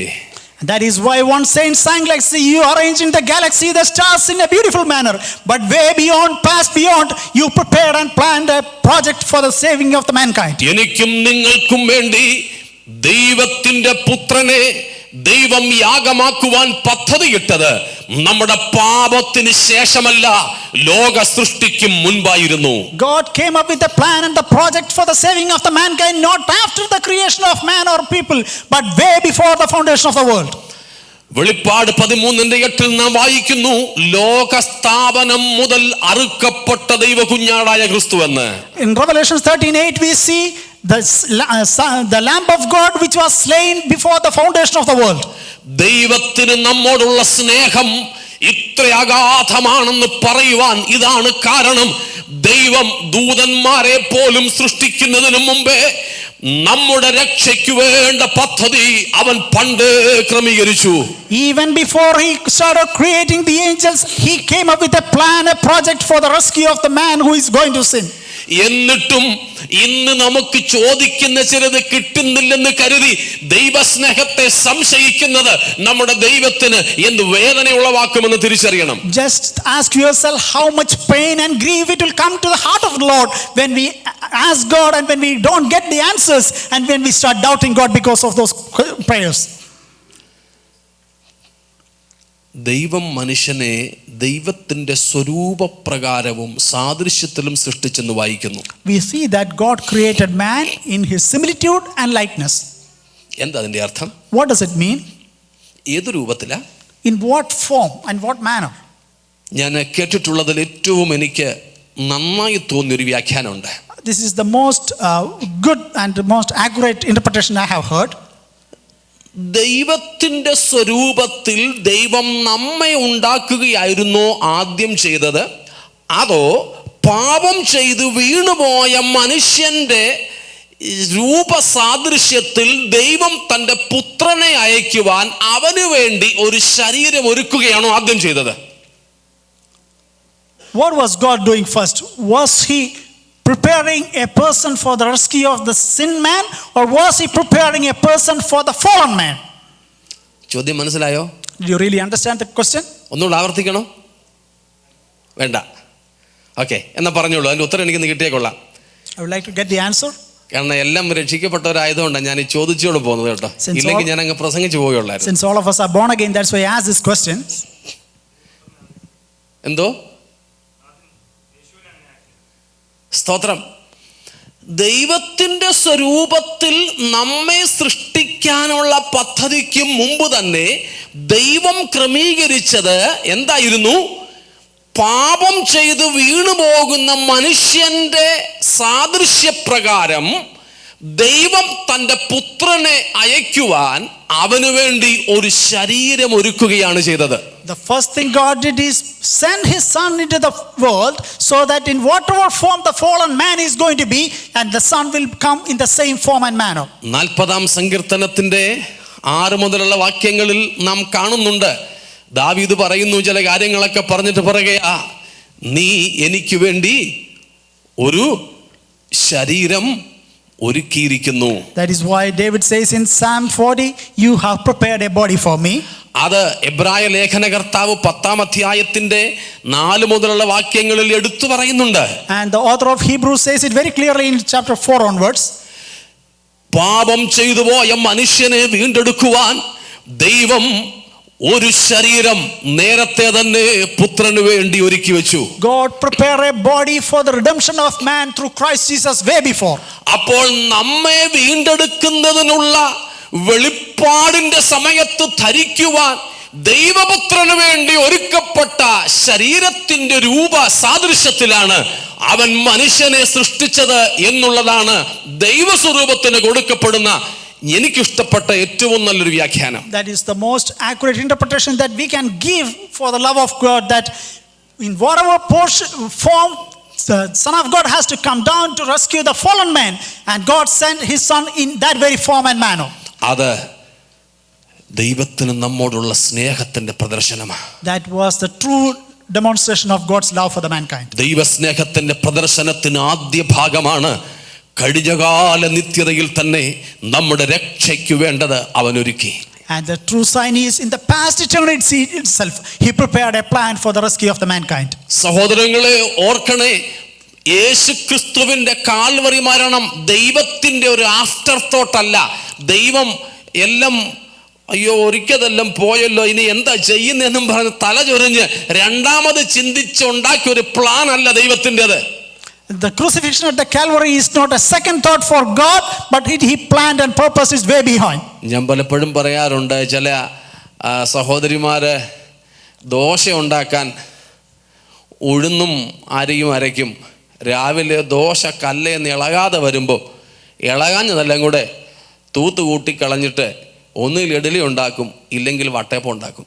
Many times our sisters, when they want to prepare one certain dish, and if they think that the consistency is not good enough, they add or subtract and make it into another form. അങ്ങനെ ദോശ ഉണ്ടാക്കാൻ ഒക്കാഞ്ഞത് കൊണ്ട് ഇഡലിയും വട്ടയപ്പവുമായി മാറിയതുപോലെയല്ല ദൈവം നമ്മെ, ദൈവത്തിന്റെ സഭയെ ഒരുക്കി എടുത്തുകൊണ്ടിരിക്കുന്നത്. And God is making and molding the church with his special plan and purpose, not just the way we do things within our afterthoughts. ഇതിനൊക്കെ മുമ്പ് തന്നെ ദൈവം തന്റെ മുന്നറിവിൽ എന്നെയും നിങ്ങളെയും വീണ്ടെടുക്കുവാൻ പദ്ധതി ക്രമീകരിച്ചിരുന്നു പ്രിയരെ. In his foreknowledge he had planned and purposed a way to redeem the mankind. ദൈവത്തിന്റെ ഒറിജിനൽ പദ്ധതികൾ പൊളിഞ്ഞു പോയത് കൊണ്ട് പിന്നെ ദൈവം കണ്ടെത്തിയ കുറുക്കു വഴികളല്ല എന്നെയും നിങ്ങളെയും വീണ്ടെടുക്കുവാനുള്ള മാർഗം. പ്രത്യുത അവൻ ഇത് തന്നെയായിരുന്നു ആദ്യവും അസലായും പദ്ധതിയിട്ടിരുന്നത്. The crucifixion of the Calvary is not a shortcut or as an afterthought of God Almighty, but this was the plan and purpose he imagined before the foundation of the very world itself. എന്തിനെന്നറിയാമോ? You know for what? ദൈവത്തിന്റെ ജ്ഞാനം, ദൈവത്തിന്റെ മഹത്വം, ദൈവത്തിന്റെ സ്നേഹം എന്നിവ ഒന്ന് പ്രദർശിപ്പിക്കാൻ. That somehow we may understand His majesty, His glory and the greatness. Somehow we may understand it. അതെ, ദൈവത്തിന് നമ്മോടുള്ള സ്നേഹം ദൈവം പ്രദർശിപ്പിച്ച ഒന്നാമത്തെ ഭാഗം, അവൻ നമുക്ക് വേണ്ടി രക്ഷ അനാദിയിൽ കരുതി എന്നുള്ളതാണ്. The first sign is He prepared salvation way past eternity. രണ്ട്, ദൈവത്തിന് നമ്മോടുള്ള സ്നേഹം പ്രദർശിപ്പിച്ച രണ്ടാമത്തെ ഭാഗം എന്ന് പറയുന്നത് യേശുക്രിസ്തുവിന്റെ മനുഷ്യജന്മമാണ്. And the second sign of God's love being demonstrated is through the birth of Christ Jesus in the natural flesh. അതിനകത്ത് വലിയ കാര്യമല്ലോ ഉണ്ടോ? Is it so significant? കാൽവറിയേക്കാൾ കൂടുതൽ വില യേശുക്രിസ്തു കൊടുത്തത് സ്വർഗം വിട്ടിട്ട് ഭൂമിയിൽ വരാൻ വേണ്ടിയാ. The higher price Christ gave was coming down to human level than at the cross of Calvary. ഗെത്സമന മുതൽ ഗോൽഗോഥ വരെ ക്രിസ്തു കൊടുത്ത വിലയേക്കാൾ വളരെ വലുതാണ് സ്വർഗം മുതൽ ഭൂമി വരെ അവൻ കൊടുത്ത വില. The price He paid to come down from heaven to earth was far higher than the pain and the sufferings He endured from Gethsemane to Golgotha. Bethlehem മുതൽ കാൽവരി വരെയുള്ള ദൂരത്തേക്കാൾ വളരെ വളരെ കൂടുതലാണ് സ്വർഗം മുതൽ ഭൂമി വരെയുള്ള ദൂരം. The distance from heaven to earth far exceeds the distance from Bethlehem to the cross of Calvary. ഒരു സ്വതന്ത്ര പൗരൻ മുതൽക്ക് ക്രൂശിക്കപ്പെടുന്ന കുറ്റവാളി എന്ന നിലവരെയുള്ള ദൂരത്തേക്കാൾ വലുതാണ് ദൈവപുത്രൻ മുതൽ മനുഷ്യപുത്രൻ വരെയുള്ള ദൂരം. The distance from a son of God coming down to a human level, that distance is far above than an ordinary citizen being crucified on the cross. മനസ്സിലാവുന്നുണ്ടോ?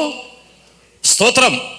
അവൻ നമ്മോടുള്ള സ്നേഹം പ്രദർശിപ്പിക്കുവാൻ സ്വർഗം വിട്ട് ഭൂമിയിൽ വന്നു. To demonstrate His love for mankind, He left the heavens and came down to earth.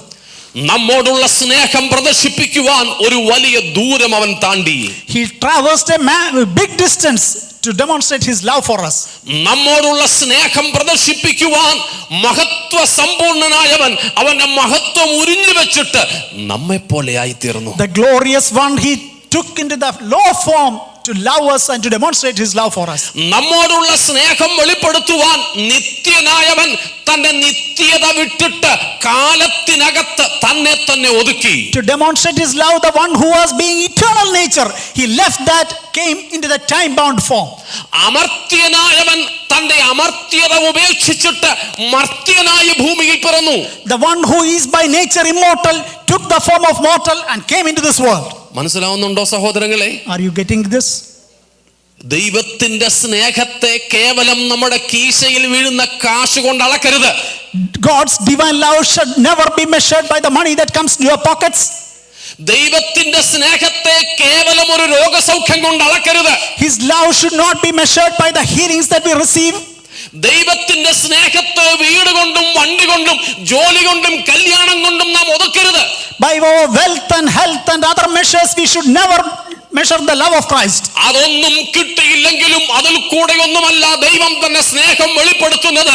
പ്രത്യുത അവൻ തന്റെ സ്നേഹം വെളിപ്പെടുത്തുന്നത് നിത്യതയുടെ മണിമകുടമായിരുന്നവൻ മനുഷ്യന്റെ നിന്നപാത്രമായി ഭൂമിയിൽ നമ്മെ പോലെ പിറന്നു എന്നുള്ളതിനാലാണ്. Not by these material things, but the very beauty of the holiness of the Almighty Eternal One, taking from the divine form to the human form. That is how He demonstrated His love for mankind. അയ്യോ, ഈ വസ്തുതകൾ അടക്കം ചെയ്തിരിക്കുന്ന നമ്മുടെ മാതൃഭാഷയിൽ എഴുതി തന്നിരിക്കുന്ന പുസ്തകം മടക്കി കക്ഷത്തിൽ വെച്ചുകൊണ്ട് ഈ സ്നേഹത്തെ മറന്നു പോകുന്ന ക്രൈസ്തവ ജനതയെ കാണുമ്പോൾ ഹൃദയം നോവുന്നു. When we see people around who carry this book of eternal covenant and eternal truth, which demonstrate the love of God, and walks along very casually and paying no attention to this love, it is very painful. ഈ സ്നേഹത്തെ കുറിച്ച് പ്രസംഗിക്കപ്പെടേണ്ട വേദികളിൽ നിന്ന് താൽക്കാലിക സുഖങ്ങളെ കുറിച്ചും താൽക്കാലിക സൗകര്യങ്ങളെ കുറിച്ചും വിളിച്ചോതുന്ന കപട പ്രവാചകരെയും പ്രസംഗകരെയും കാണുമ്പോൾ ഉള്ളം നോവുകയാണ് പ്രിയരെ. The heart really aches when preachers who are supposed to be calling out and declaring the deep love of the Almighty God, they go as false preachers and teachers, demonstrating and bringing out only the material and temporal things. ഈ സ്നേഹം പരിശുദ്ധാത്മാവിനാൽ ഉള്ളിൽ പകരപ്പെട്ടിരിക്കുന്ന ദൈവജനവും ഈ സ്നേഹം തിരിച്ചറിയുവാൻ കഴിയാതെ കപടമുഖം കാണിക്കുന്നവന്റെ പുറകെ താൽക്കാലിക നേട്ടത്തിനു വേണ്ടി ഓടുന്നത് കാണുമ്പോൾ അയ്യോ എന്ന് വിളിക്കുവാൻ തോന്നിപ്പോകുകയാണ്. Many a times we sigh and cry when you see that people who truly receive the love of God in their heart through the Spirit when they also come to the lower level and walk like other people who have not received the true love. എന്റെ സഹോദരങ്ങളെ, ഈ സ്നേഹത്തെ മറന്ന് നാം പോകരുത്. Dear children, never forsake this love. നമ്മുടെ പല പാട്ടുകളിലും പോലും പാടുന്നത് പോലെ ചോദിക്കാത്ത നന്മകൾ തന്നതിലല്ല ദൈവത്തിന്റെ സ്നേഹം ഇരിക്കുന്നത്. പ്രത്യുത ദൈവം തന്റെ പുത്രനെ നമ്മെ പോലെ പാപജഡത്തിന്റെ സാദൃശ്യത്തിൽ പാപം നിമിത്തം അയച്ചതിലാണ് ദൈവ സ്നേഹത്തിന്റെ പ്രദർശനം ഉദാത്തമായി നിലകൊള്ളുന്നത്. The demonstration of God's love is not being manifested in what we received as an answer to our prayer, but the true almighty eternal God coming down and demonstrating his love by loving us and sacrificing his own life for us. Hallelujah. ഈ ദൈവ സ്നേഹത്തെ കാണുവാൻ നമ്മുടെ ഉള്ളം തുറന്നിരുന്നെങ്കിൽ, if at all our hearts were open to see this divine love, ഈ സ്നേഹം തിരിച്ചറിയുവാൻ നമ്മുടെ അകക്കണ്ണുകൾ ഒന്ന് തുറന്നിരുന്നെങ്കിൽ, if at all our inner eyes were open to recognize and realize this deep love. അതുകൊണ്ടാണ് പൗലോസ് എഫേസ്യ സഭയ്ക്ക് വേണ്ടി പ്രാർത്ഥിച്ചത്. എഫേസ്യ ലേഖനം 1:17-18 വാക്യങ്ങളിൽ നിങ്ങളുടെ ഹൃദയദൃഷ്ടി ഒന്ന് പ്രകാശിച്ചിരുന്നെങ്കിൽ എന്ന്. That is why Apostle Paul prays in Ephesians chapter 1:17, may your inner eyes be opened. Praise the Lord. ദൈവസ്നേഹം പ്രദർശിപ്പിക്കപ്പെട്ട രണ്ടാമത്തെ മേഖല ദൈവപുത്രൻ മനുഷ്യനായി പിറന്നു എന്നുള്ളതാണ്. The second aspect where God demonstrated his love is the God Almighty who is divine taking the human form. നമ്മൾ വളരെ easy ആയിട്ട് പറയും കന്യക ഗർഭിണിയായിട്ട് ഒരു മകനെ പ്രസവിച്ചെന്ന്. Many times we say it very casually, the virgin became pregnant and she gave birth a son. എന്തോ അതിന്റെ അർത്ഥം? What does it mean? ഇവിടെ ഹിന്ദി സർവീസുകൾ ഉള്ളതുകൊണ്ട് ഞാനൊരു പാട്ടിന്റെ കാര്യം പറയാം. Since we have Hindi service also, let me mention a few things about songs. शायद आप लोग गाते होंगे महिमा से तू जो भरा हुआ എന്നുള്ള പാട്ട്. എനിക്കറിയത്തില്ല നിങ്ങൾ പാടുവോന്ന്. Many times we sing that song, you are filled with glory. उसमें एक स्टैंजा ऐसे है, भूमि आकाश में समा न सका, मंदिरों में तू रह न सका, नम्र होकर चरनी में पैदा हुआ. അതിന്റെ അർത്ഥം സ്വർഗത്തിലും ഭൂമിയിലും നീ അടങ്ങുകയില്ലായിരുന്നു, എന്നാൽ നീ നിന്നെ തന്നെ താഴ്ത്തി ഈ ഭൂമിയിൽ പിറന്നു. The stanza goes like this: heaven and the upper heavens could not contain you, but you came down and took abode in this fallen earth. ശലോമോൻ ദേവാലയം പ്രതിഷ്ഠിച്ച് പ്രാർത്ഥിക്കുമ്പോൾ അവൻ ദൈവത്തോട് ഇങ്ങനെ പറഞ്ഞു. When Solomon was praying for his temple, he prayed like this: സ്വർഗത്തിലും സ്വർഗാധി സ്വർഗത്തിലും നീ അടങ്ങുകയില്ലല്ലോ, അല്ലെങ്കിൽ ഒതുങ്ങുകയില്ലല്ലോ. You are not contained in the heavens and the upper heavens. You are not contained there. ദൈവം സൃഷ്ടിച്ച അനന്ത വിഹായസിൽ ഈ മുഴു പ്രപഞ്ചത്തിനും ഉൾക്കൊള്ളുവാൻ കഴിയാത്ത ഉന്നതനായ ദൈവം നമ്മോടുള്ള സ്നേഹം നിമിത്തം തന്നെ തന്നെ ഒതുക്കി ഒരു കന്യകയുടെ ഒരു ചെറിയ ഗർഭത്തിൽ തന്നെ തന്നെ ഒതുക്കി. The very God who cannot be contained in the whole universe and whole galaxies, he limited himself and took form in a virgin birth, as a virgin birth. മനസ്സിലാക്കുവാൻ നിങ്ങൾക്ക് പ്രയാസമുണ്ടെങ്കിൽ ഇരുന്നുകൊണ്ട് പ്രാർത്ഥിക്കുക, കർത്താവേ എൻ്റെ ഉൾക്കണ്ണുകളെ നീ ഒന്ന് തുറക്കണമേ എന്ന്.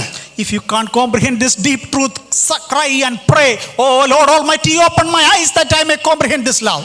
ഭൗതിക നന്മകൾക്കും ഭൗതിക ശ്രേഷ്ഠതകൾക്കും തരണേ എന്നുകൊണ്ടുള്ള നമ്മുടെ പ്രാർത്ഥന നിർത്തിയിട്ട് നമുക്ക് ദൈവത്തോട് പറയാം, എൻ്റെ അപ്പ, നീ എന്നെ സ്നേഹിച്ച സ്നേഹത്തിന്റെ ആഴം ഒന്ന് അറിയുവാൻ എൻ്റെ ഉൾക്കണ്ണുകളെ നീ ഒന്ന് പ്രകാശിപ്പിക്കണമേ. May we stop crying and praying for material things and may we cry out unto the Lord, Lord, open my inner eyes that I may see your deep and divine love. ഞാൻ മറ്റൊന്നും അറിഞ്ഞില്ലെങ്കിലും നിന്റെ സ്നേഹത്തെ ഞാൻ ഒന്ന് അറിയട്ടെ ദൈവമേ.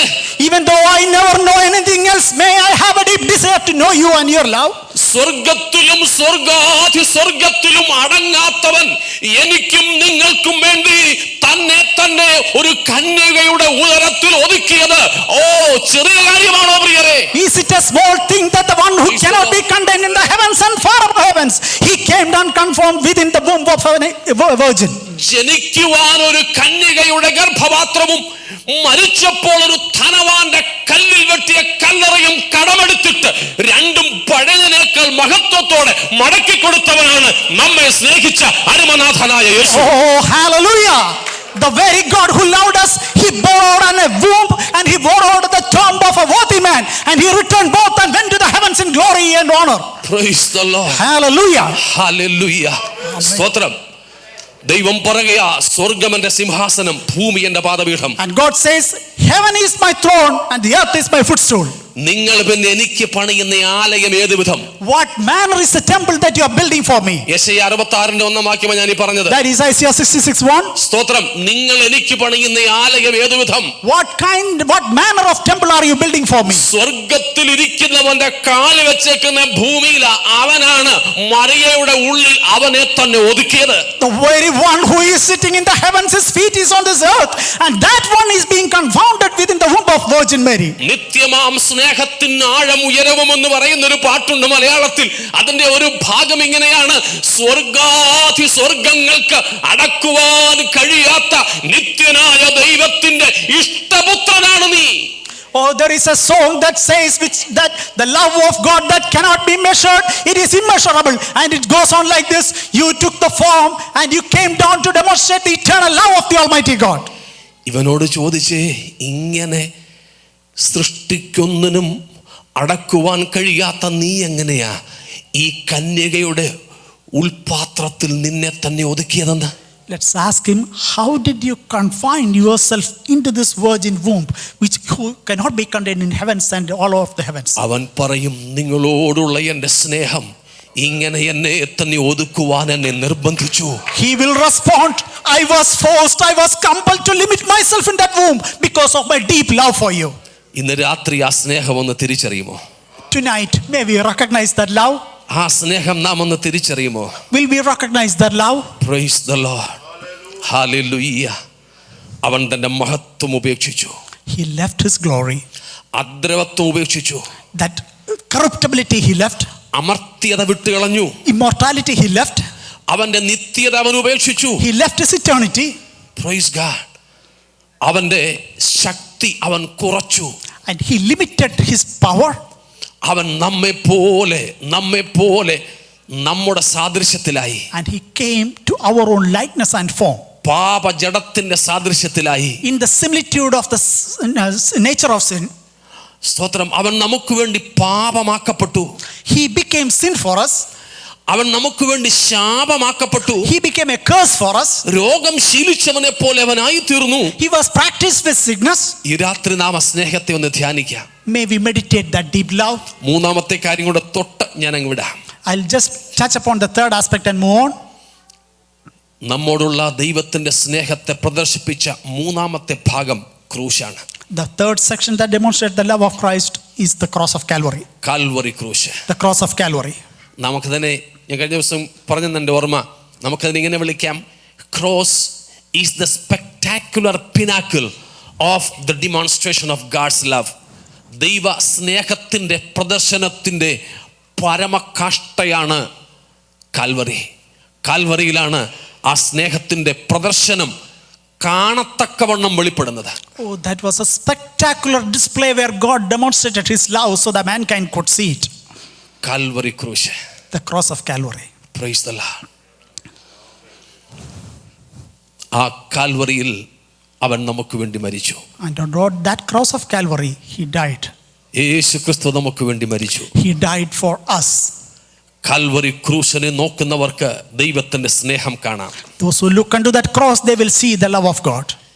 വേഗത്തിൽ ഞാനൊന്ന് പറയാം യേശുവിന്റെ മരണം എന്തല്ലായിരുന്നു എന്ന്. Let me say quickly what is not the death of Christ. ഒന്ന്, Number one, ക്രിസ്തുവിന്റെ മരണം ആത്മഹത്യയല്ലായിരുന്നു. The death of Christ was not a suicide. അത് ഒരു mercy killing, ദയാവധമല്ലായിരുന്നു. It is not a mercy killing. അതിന് അവസരം കൊടുത്തില്ല. No chance was given for that. കള്ളന്മാരുടെ മുട്ടൊടിച്ച് പെട്ടെന്ന് അവരെ കൊല്ലാൻ വരുന്നതിന് മുമ്പ് തന്നെ കർത്താവ് മരിച്ചായിരുന്നു. Even when the soldiers came to break the legs of both the thief, even before that Christ was already died. നമ്മുടെ കർത്താവിന്റെ കാൽവറി മരണം ഒരു കൊലപാതകമല്ലായിരുന്നു. The death of Christ Jesus was not a murder. നമ്മുടെ കർത്താവിന്റെ മരണം ഒരു വധശിക്ഷയല്ലായിരുന്നു. It was not even an execution. എന്തെങ്കിലും കുറ്റത്തിന് ശിക്ഷിച്ചതല്ല. He was not condemned to death because of any guilt. ഞാനൊരു ചോദ്യം ചോദിക്കട്ടെ? Let me ask you one question. യേശുക്രിസ്തുവിനെ കുറ്റവാളി എന്ന് കണ്ടെത്തുവാൻ സമർത്ഥിക്കുവാൻ അന്നത്തെ ന്യായ ഭരണകൂടങ്ങൾക്ക് പറ്റിയോ? Was the institutions and the government at that time, were they able to find any fault or to prove him guilty at any point in time of the investigations? എളുപ്പം മറുപടി പറയണേ, ഇല്ല. അടുത്തൊരു ചോദ്യം. One more question. യേശുവിനെ എത്ര കോടതികൾ വിസ്തരിച്ചായിരുന്നു? How many courts he was taken in and out during the whole series of trials? എന്തോ?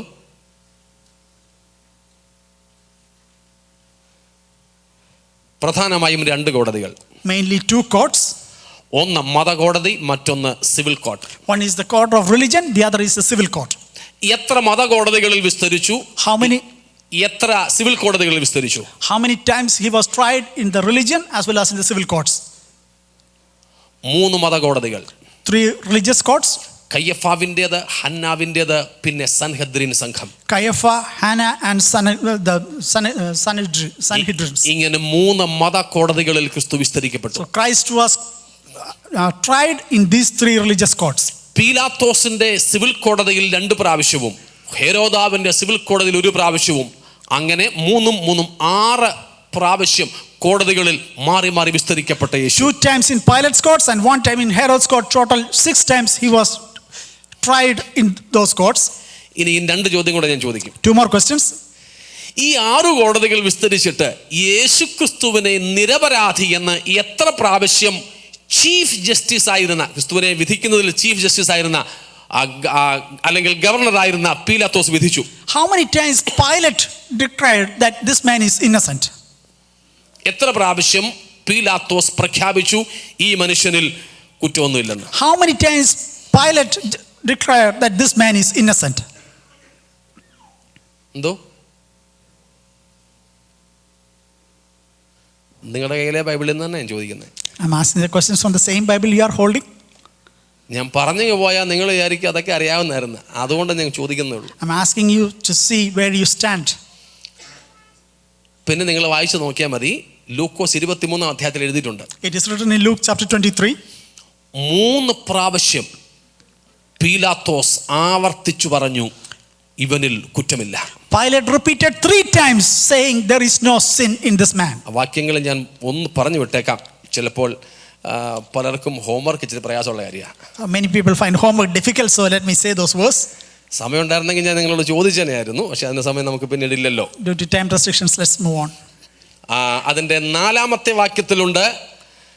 പിന്നീട് നാം അതിൻ്റെ 8-ാം വാക്യത്തിൽ കാണുന്നു, പിന്നെ 13 മുതലുള്ള വാക്യങ്ങളിൽ കാണുന്നു. We see in Luke chapter 23 verse 4, verse 8 and verse 13 onwards.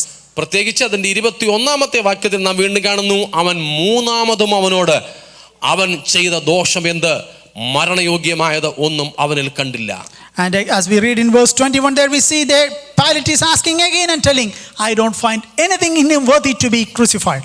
ഇവിടെ 3-ാമതെന്ന് പറഞ്ഞിട്ടുണ്ടെങ്കിലും 4 മുതൽ എണ്ണിയാൽ 5 പ്രാവശ്യം പറഞ്ഞിട്ടുണ്ട്. Though it says 3rd time here, but if you start counting from verse 4 of 23, you can see it is multiple times they have been denying it. മറക്കരുത്, നമ്മുടെ വിഷയം യേശുക്രിസ്തുവിന്റെ മരണം എക്സിക്യൂഷൻ അല്ലെന്ന് തെളിയിക്കുക. ഇവിടെ we are just trying to prove the death of Christ Jesus is not an execution. ക്രിസ്തുവിനെ കുറ്റം വിധിച്ചു കൊന്നതല്ല. He was not put to death because of the condemnation or because of the guilt that accused by the people. വധശിക്ഷയല്ലായിരുന്നു യേശുവിന്റെ മരണം. It was not an execution. അതാണ് നാം തെളിയിക്കുന്നത്. That is what we are trying to prove. യേശുവിനെ 6 കോടതികളിൽ മാറി മാറി വിസ്തരിച്ചു, എങ്ങും കുറ്റം തെളിയിക്കപ്പെട്ടില്ല. Though he was tried in 6 courts, yet he was proved innocent. മുഖ്യ ന്യായാധിപൻ 3 പ്രാവശ്യം ആവർത്തിച്ചു പറഞ്ഞു ഇവനിൽ കുറ്റമില്ല. The chief person, he examined him multiple times and declared he is innocent. 2 ചോദ്യം ചോദിക്കുന്നു പറഞ്ഞു, ഒന്ന് ചോദിച്ചുള്ളൂ, ഒന്നോട് ചോദിക്കാനുണ്ട്. I said I'll ask 2 questions. I asked only one more is there. ആ ചോദ്യം ഇതാണ്, യേശുക്രിസ്തുവിന്റെ നിരപരാധിത്വത്തിന് സാക്ഷ്യം പറഞ്ഞ എത്ര പേർ തിരുവെഴുത്തിലുണ്ട് ക്രൂശീകരണ വേളയിൽ? At the time of crucifixion, how many people witnessed and declared this man is innocent? എന്തോ ഉറച്ചു പറഞ്ഞു? എത്ര പേരാണ് ഞാൻ ചോദിച്ചേ? How many people? കുഴപ്പം എത്ര എന്ന് ചോദിച്ചു, ആരാന്നാ പറയുന്നത്? ആരാന്ന് ഞാൻ ചോദിച്ചില്ല. The question is how many, not who.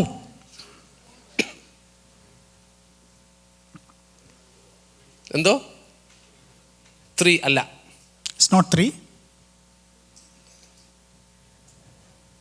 at least 6, കുറഞ്ഞത് 6 പേരുണ്ട്. At least 6 people witnessed and said, this man is innocent. 1 Shrimati പീലാത്തോസ്, Mrs. Pilate, 2 ശ്രീമാൻ പീലാത്തോസ്, Mr. Pilate, 3 Shriman ഹെരോദാവ്, Herod, 4 ഒറ്റിക്കൊടുത്ത യൂദ, the Judas who betrayed him, 4 വലത്തുവശത്തെ കള്ളൻ, the thief on the other side, വലത്തുവശത്തെ കള്ളൻ, the one on the right side, the thief on the right side.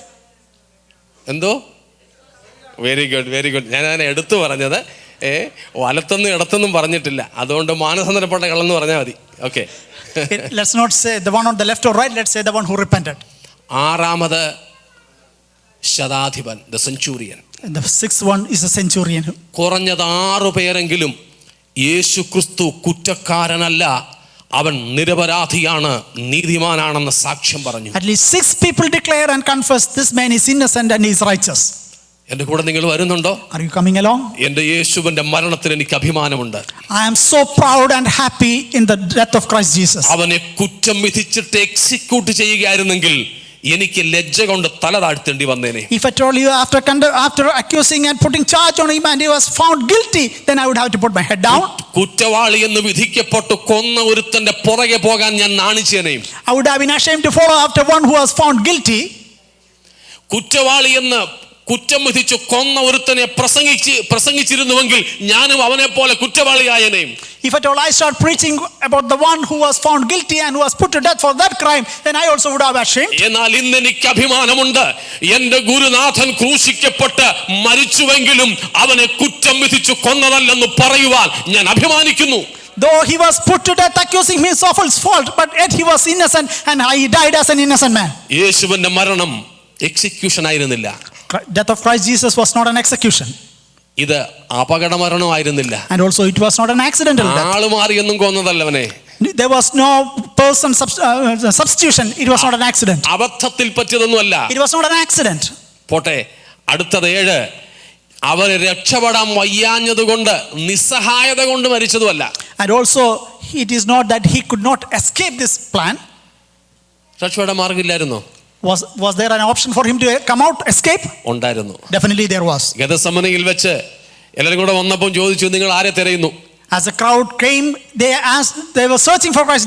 Christ asked him, whom do you seek? അവർ പറഞ്ഞു, നസ്രായനായ യേശുവിനെ. They said, we seek Christ the Nazareth. യേശു പറഞ്ഞു, അത് ഞാനാകുന്നു. He said, I am he. എന്താ സംഭവിച്ചവിടെ? You know what happened? പിടിക്കാൻ വന്ന പടയാളികളെല്ലാം കൂടെ പുറകോട്ടങ്ങ് മറിഞ്ഞു വീണു. It's written, they fell down. ഇന്നത്തെ പുള്ളികളെന്ന് പറഞ്ഞാലും ആത്മാവ് വന്നതാണെന്ന്. And today's people, most of them say the Holy Spirit came upon. അയ്യോ, പുറകോട്ട് വീഴുന്ന പരിശുദ്ധാത്മാവ് വരുന്നതല്ല കേട്ടോ. When people fall down, it is not from the Holy Spirit.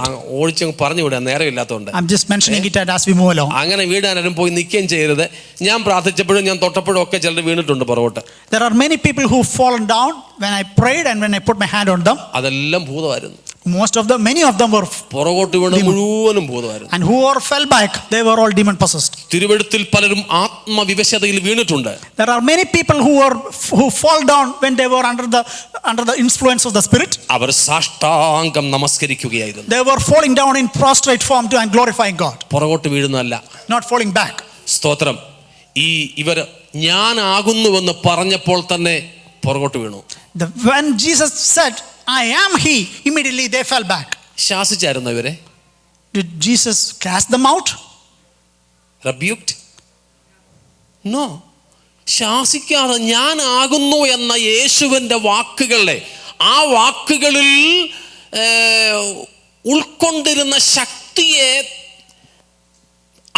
അതിനെ ഫേസ് ചെയ്യാൻ പ്രാപ്തിയില്ലാതെ പടയാളികൾ മുഴുവനും പുറകോട്ട് വീണെങ്കിൽ സ്തോത്രം, യേശുവിനെ രക്ഷപ്പെട്ടുകൂടായിരുന്നുവോ? When he uttered the very words that I am he, immediately the power contained in those words, the people could not face them and they fell back. If it was so, couldn't Jesus have escaped from them? സ്തോത്രം. 8ാമത് യേശു ക്രിസ്തുവിന്റെ മരണം സ്വാഭാവിക മരണമായിരുന്നില്ല. And death of Christ Jesus was not a natural death. യേശു ക്രിസ്തുവിന്റെ മരണം രക്തസാക്ഷിത്വ മരണമായിരുന്നില്ല. It was also not a death of martyrdom. നമ്മുടെ കൂട്ടത്തിലും പലരും ചിന്തിക്കുന്നുണ്ട് രക്തസാക്ഷിയായിട്ട് യേശു മരിച്ചെന്ന്. Many among our group, they also think Christ died as a martyr. അങ്ങനെയാണെങ്കിൽ എബ്രഹാം ലിങ്കനും മഹാത്മാഗാന്ധിയുടെ ഒക്കെ കൂട്ടത്തിൽ യേശുവിനെ കൂടെ പെടുത്താമായിരുന്നു. Then we could have added Jesus Christ in the list of Abraham Lincoln and Mahatma Gandhi. യേശു ക്രിസ്തു രക്തസാക്ഷിയായിട്ടല്ല മരിച്ചത്. Christ Jesus did not die as a martyr. 9 യേശുവിന്റെ മരണം ഒരു കേവല യാഗവും ത്യാഗമരണവുമായിരുന്നില്ല. And death of Christ Jesus was not just a sacrifice or not just an offering. എത്ര പേര് ത്യാഗപരമായിട്ട് മരിക്കുന്നുണ്ട്. How many people die around as a sacrifice? എന്നാൽ ത്യാഗമായിട്ടല്ല യേശു It മരിച്ചത്. was not just a sacrifice. എന്നാൽ യേശു ക്രിസ്തുവിന്റെ മരണം, സ്തോത്രം, ഒന്ന് അത് പ്രതിമരണമായിരുന്നു. It was a substitutionary death. യേശു ക്രിസ്തുവിന്റെ മരണം ഒരു പ്രായശ്ചിത്തയാഗമായിരുന്നു. It was an atonement death. യേശു ക്രിസ്തുവിന്റെ മരണം നമുക്ക് വേണ്ടി ദൈവത്തിന്റെ മുൻ പദ്ധതി പ്രകാരമായിരുന്നു. It was to fulfill the prior plan and purpose of the Almighty God. യേശു ക്രിസ്തുവിന്റെ സ്വയ സമർപ്പണത്താലായിരുന്നു. And because of his own will, surrendering his own will. ആ ക്രൂശിലൂടെ കർത്താവ് നമുക്ക് വെളിപ്പെടുത്തി തന്നത് നമ്മോടുള്ള അവന്റെ സ്നേഹമാണ്. And through that death on the cross, he was demonstrating Christ's love towards us. ഈ 3 ദർശനങ്ങൾ നമുക്ക് ഇന്ന് രാത്രി ഉണ്ടാകട്ടെ. May we have these 3 visions and revelations in നമുക്ക് വേണ്ടി അവൻ പണ്ടേ കരുതിയ നിത്യതയുടെ രക്ഷയുടെ പദ്ധതി. Way before the foundation of the world, he prepared and planned a project to demonstrate his love for us. 2 സ്തോത്രം, അവൻ നമുക്ക് വേണ്ടി സ്നേഹനിമിത്തം കൊടുത്ത ഏറ്റവും പരമമായ വില. And the ultimate price he paid to demonstrate that love. 3 അവൻ നമുക്ക് വേണ്ടി കൊടുത്ത പരസ്യമായ വില. And to demonstrate that love, what he paid to among the public to see for all. ഈ യേശു ക്രിസ്തുവിൽ ഇതുവരെയും വിശ്വസിച്ചിട്ടില്ലാത്ത ആരെങ്കിലും ഞങ്ങളെ കേൾക്കുന്നെങ്കിൽ ഈ സ്നേഹത്തിന്റെ മൂർത്തിഭാവമായ ക്രിസ്തുവിനെ ജീവിതത്തിൽ സ്വീകരിക്കൂ. If at all anyone is among us who is in the audience here, who has not accepted that, demonstrated and responded to the deep love of this Christ Jesus, respond to it now. ക്രിസ്തുവിനായി ജീവിതത്തെ സമർപ്പിക്കൂ. Surrender your life to the love of Christ Jesus. ക്രിസ്തുവിനായി സമർപ്പിച്ചവർ ഇതുവരെയും യേശുവിന്റെ മരണ അടക്ക ഉയർത്തെഴുന്നേൽപ്പിൽ വിശ്വസിച്ച് സ്നാനപ്പെട്ടിട്ടില്ലെങ്കിൽ അതിനുവേണ്ടി നിങ്ങളെ തന്നെ സമർപ്പിക്കൂ. If you have surrendered to Christ Jesus but not yet obeyed in the word of baptism as burial, death and resurrection of Christ Jesus and conform to that, please do so.